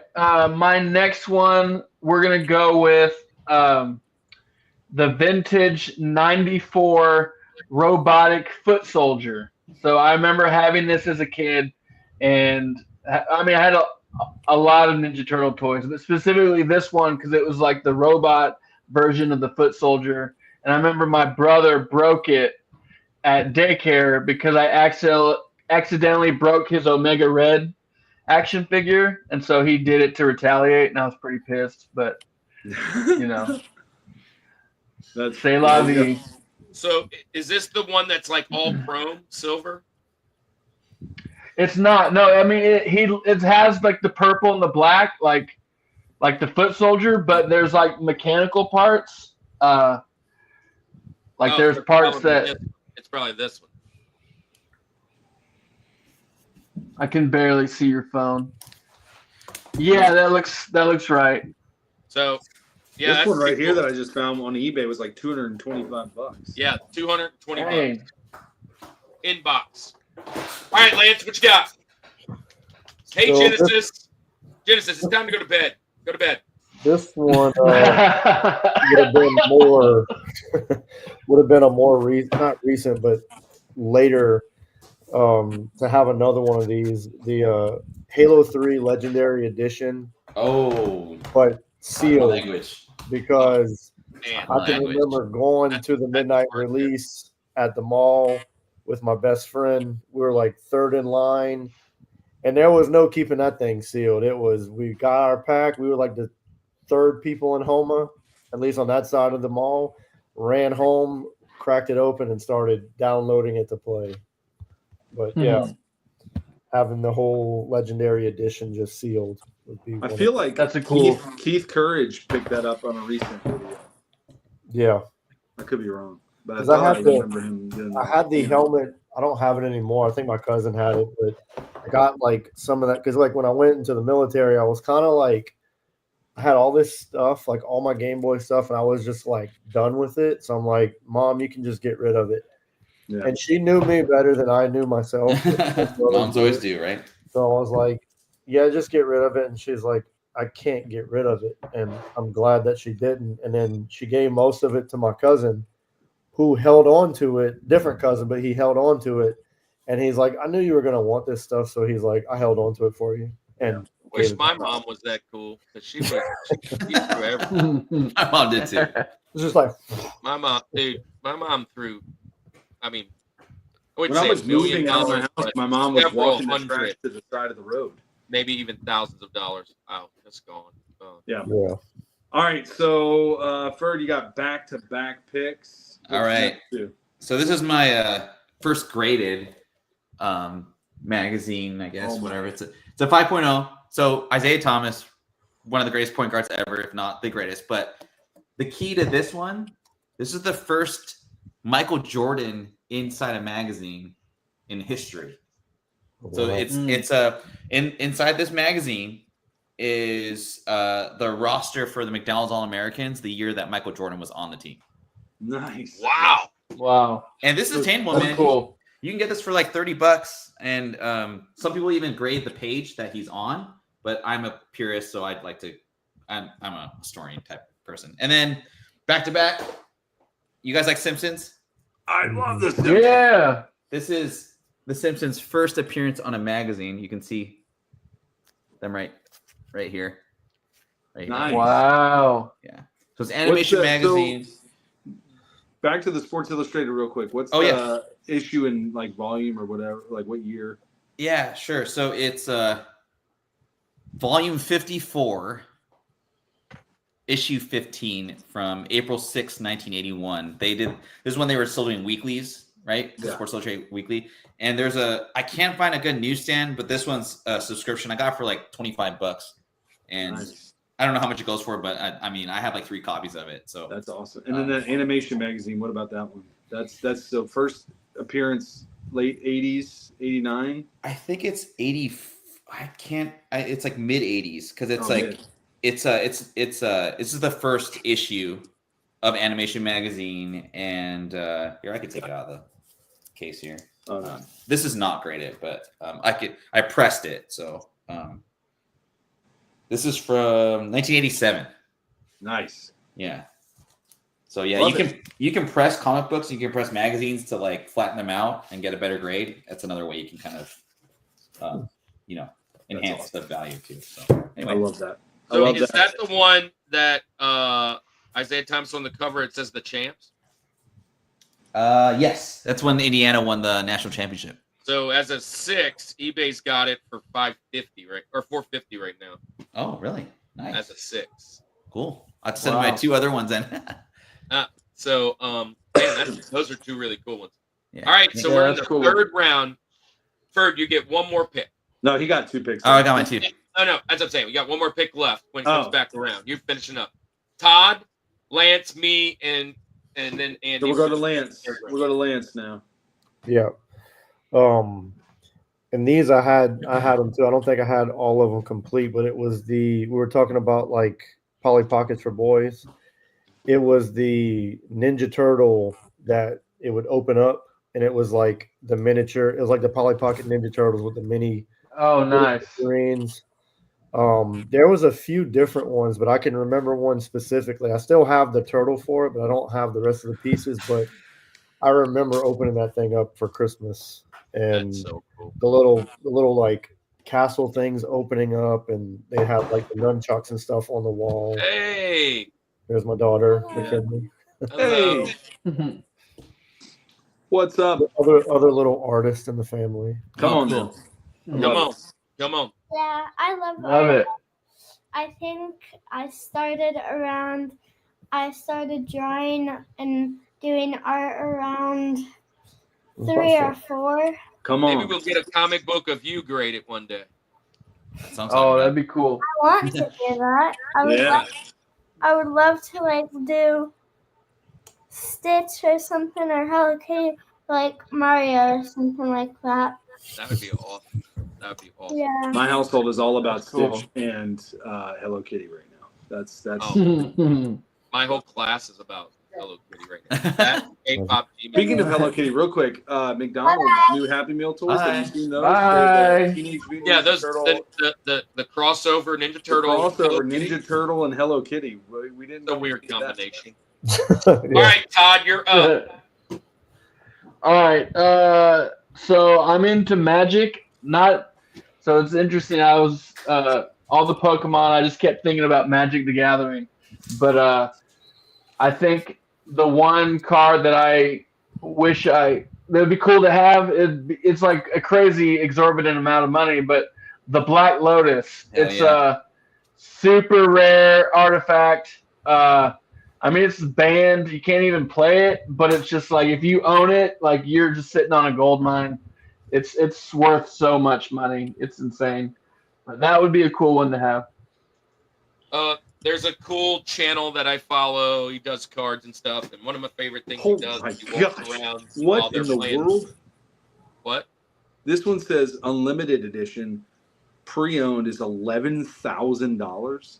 What? in Yeah, the that's pretty world? good. That's actually not too expensive for the limited edition. Yeah, Yeah, they're usually way more than that, I thought, right? I agree. Yeah. What is this one on eBay? It says 448,000. What? Is it alpha or beta? Alpha. Yeah, that's the one. Oh my gosh. You can't That's play That's alpha because insane, the cards dude. are shaped differently than the rest of the other cards. Really? Wow. Interesting fact. Post Malone has a tattoo of it on his body, so because he's into Magic. That's my Interesting girl. That's fact, I my have that's a my last tattoo girl. of Post Malone on my That's body. that No. that'd be my grail, getting a lotus tattoo. Yeah. All right, so Andy, share me. Wait, hold on. I gotta connect now. Share screen. We'll go with this one. Share that. This will be my next one. I have nothing to show. Oh, here we go. Hold on. There it is. 19. This is from 2000. This is the core 4: Jeter, Posada, Jorge Posada, Mariano Rivera, and Andy Pettit. The World Series core 4 of the best dynasty in baseball of our modern time. I would want this ball right here, $2,500. Just $2,500. Nice. That's That would be cool. one. That would be. Yep. That's clean. All right. You're All up right. back to back, Andy. My last two here. Well, that's not what I meant to do. There we go. What's happening? Where did everyone go? What's happening? Oh my gosh, I don't even know what's. All right, I think we're back where we need to be. I don't even know what's We're happening. back. Anyway, yeah. So my last. All this two- slow production that we have going on here. I know. My grandfather worked at Chevron. He was like a head engineer for that. And in the late 90s, early 2000s, they put out this toy line through Chevron that were the Chevron cars.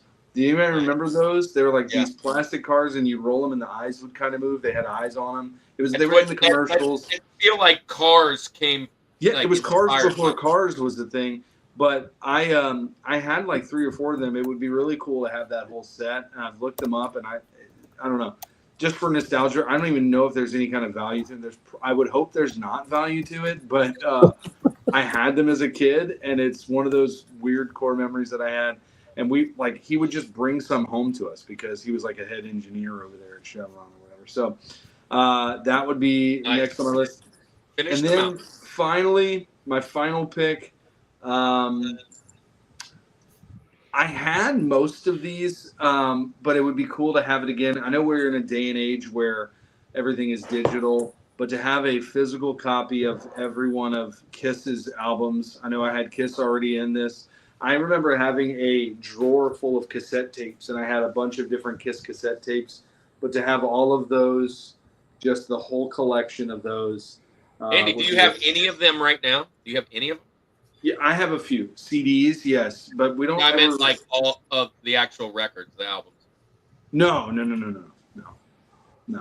But my dad has, I think, Kiss Alive 2. Yeah, he's got a record player, so he's got that. But it would be cool to have all the albums just to say that I had them. So there's my last one. That is cool. Man. All right. Well, Andy, if you want to, I think. Wait, hold on. Let me share the other screen, and this is my. Oh, let me stop that one. Let me share the other one. This is my number 4. I almost put this as my number 1 toy for sure. We actually talked about it today with Aaron, but there you go. Share that one. You'll see it? Nice. The Voltron 3 Deluxe Lion set. They got it for $800 inbox here, but I'll scroll down. Oh wow, that's kind of nice. what it. There is the 5 lions, and like Transformers. Those were put like them metal. together. I had, or again, my uncle had. You put them some. together and made this. Yeah. And I had cool. this. This is one of my favorite toys of all time. I Hey, had magnets this. I or they love snap putting it together? back together, making the 5. But to have it in box like this, deluxe line set 3, 800. It's super steep, but man, if Wow. maybe at like a show, I could pull out a finding one lion and then piecing that thing together over time. That'd be kind of cool. But one of my favorite cartoons of all time. You should do So- that. That should be a sub series on the Rushmore Show. Every con you go to, you're looking for the set. Looking Just for the like that. lion, no lions, no lions. What is this? For some secondhand lions. That's what I'm looking for. Secondhand lions. That's a good movie. It is a great. It's a fantastic. All right, well, I'm done. I'm done. Todd, finish your mountain, and then Last one. All right. Last Benji. I have a special place in my heart for Dragon Ball Z. That was kind of my gateway. The first talk. That was my gateway into anime. And so it was also the thing that got me into drawing. Was I would draw the Dragon Ball Z characters.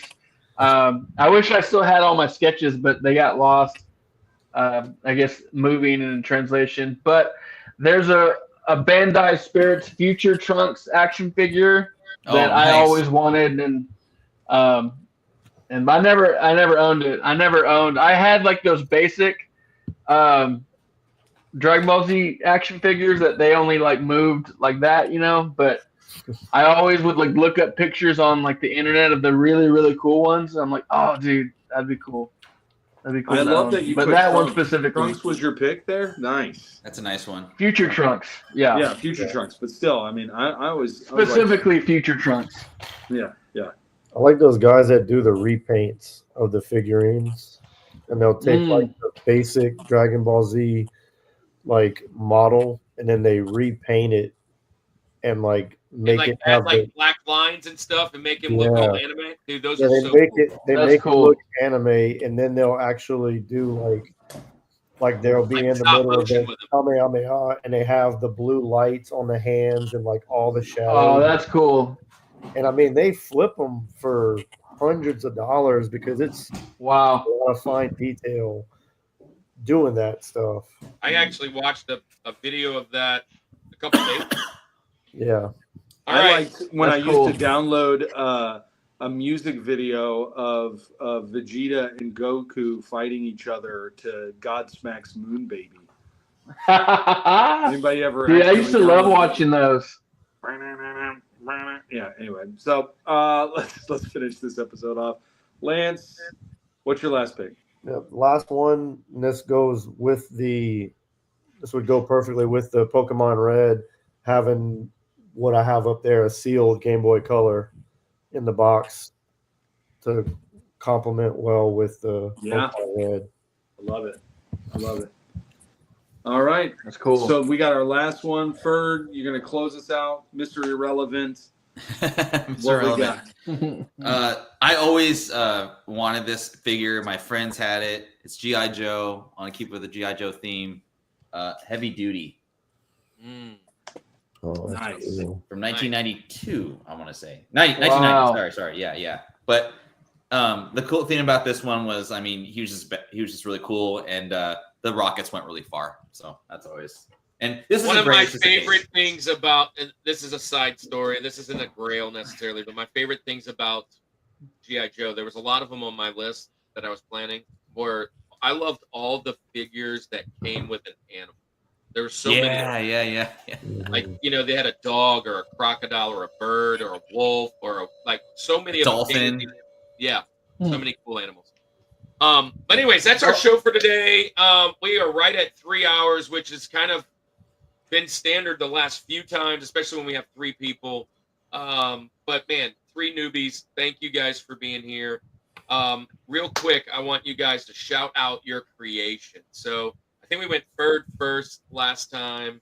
Let's go Ferd, you last. And I don't know who went last. Was it Todd or Lance? But one of you guys, let's go Lance. Lance, go first and share everything you got going, how people can find you. And thank you for being here, man.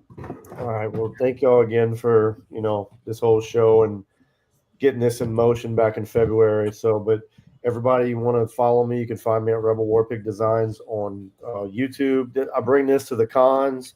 So I made this, 3D printed the logos. This is all of my other social media platforms. So I actively post on YouTube, and I'll be doing a lot more live streams for some more sketch card art, some more paintings, some of the finishing up the Bo-Katan piece, and then I'll post all my other stuff on Instagram. Those are really the main 2 that I go on, and I'll be doing a lot more streaming. I'm so excited to see what you do. Andy and I are going to have to commission you for something for the Rushmore Show, or maybe retro, or sorry, I was thinking my son's, maybe reboot, or something like that. Absolutely. We would love to kind of just support you and, man, have a cool piece. Yes, I appreciate it. Thank you. Todd, man, crazy funny channel. Go like 30. We hit 30 Thank tonight. you. That's crazy cool. Everybody, go check out Todd. Todd, tell them all the things that you're doing at that crazy channel. Yeah, so you can find me on YouTube. Todd Does All the Things. I also am on TikTok. Todd Does All the Things, and I do everything from art tutorial videos to movie reviews, food reviews, to MXC style, like funny dubbed videos. I just do kind of whatever I enjoy. If I enjoy it, I feel like that's kind of my metric for putting it out. And then I also have my Instagram. It's just Trauma, TROMMA, and that's specifically my paintings and my drawings that I do. And so you can find me there. And yeah, I'm just kind of being a creative as an influencer, I guess, But yeah, so just having a good time and just chilling. Isn't it funny? Like, it need to be funny just to say, "Oh, I'm an influencer." Like, it's so. It is a little funny. It's a little weird. It's like, am I though? Am I though? But yeah, I mean, the sphere of influence doesn't always have to be, Mr. Beast level, right? Jay Thompson, Sure. what's up? Sure. Boggs is internet dad, loves the Cubs. If he was going to pick some grails today, I bet it'd be some Ron Santo or some Rhino. Hey, Ryan Sandberg, man, one of my favorite players, another 23, passed away recently. Rest in peace. That's a cool grail. Mm. Jay might like that. I know Jay likes a little bit older stuff, but Jay loves the Cubbies. Ferd, finish us off with telling everybody where they can find you. Yeah. What you're doing next. Yeah, for sure. So basically, a main kind of source of my channel is to talk about comic books, the market, video games, magazines, One Piece, Pokemon here and there. I just did a Pokemon video game market report. My channel is on YouTube, FerdBird Thenerd, also on Instagram. And yeah, follow me if you're curious about what stuff's going for, and I'll try and save you some money. Yeah, That's awesome. That's really cool. I you know, a couple people have reached out that have been on this and was like, man, I'll show you how to get some of those things graded, man. And I'm like, yeah. And not that it makes me nervous. What makes me nervous? The fact of going down there, opening that up, and like opening Pandora's box of what that's going to be. It's just like, what amount of time am I going to put into all this? Right now they're just nice and quiet. They're quiet. But yeah, man. We appreciate all three of you being here. Everybody, if you're in the chat, drop your channels. Guys on the panel, if you want to drop your channels too. Everybody go follow these guys, subscribe. If you, matter of fact, if you followed us long enough and been hanging out for, almost 3 hours, then you're probably going to love their channels. So go support them, follow them, comment, like, all that jazz over there. All three of them are fairly close to 1,000 and moving trajectories into that direction. I think we got a 900, two of like a high 800, maybe a 700 or 600. But there's a lot. They're getting close. Go help them. Go support them. We love you guys. You're always welcome here. Welcome in the chat. Welcome on the channel. We got to get you back on. And in another realm, guys, what's coming up next week? We got General Kenobi, along with Dad Vader.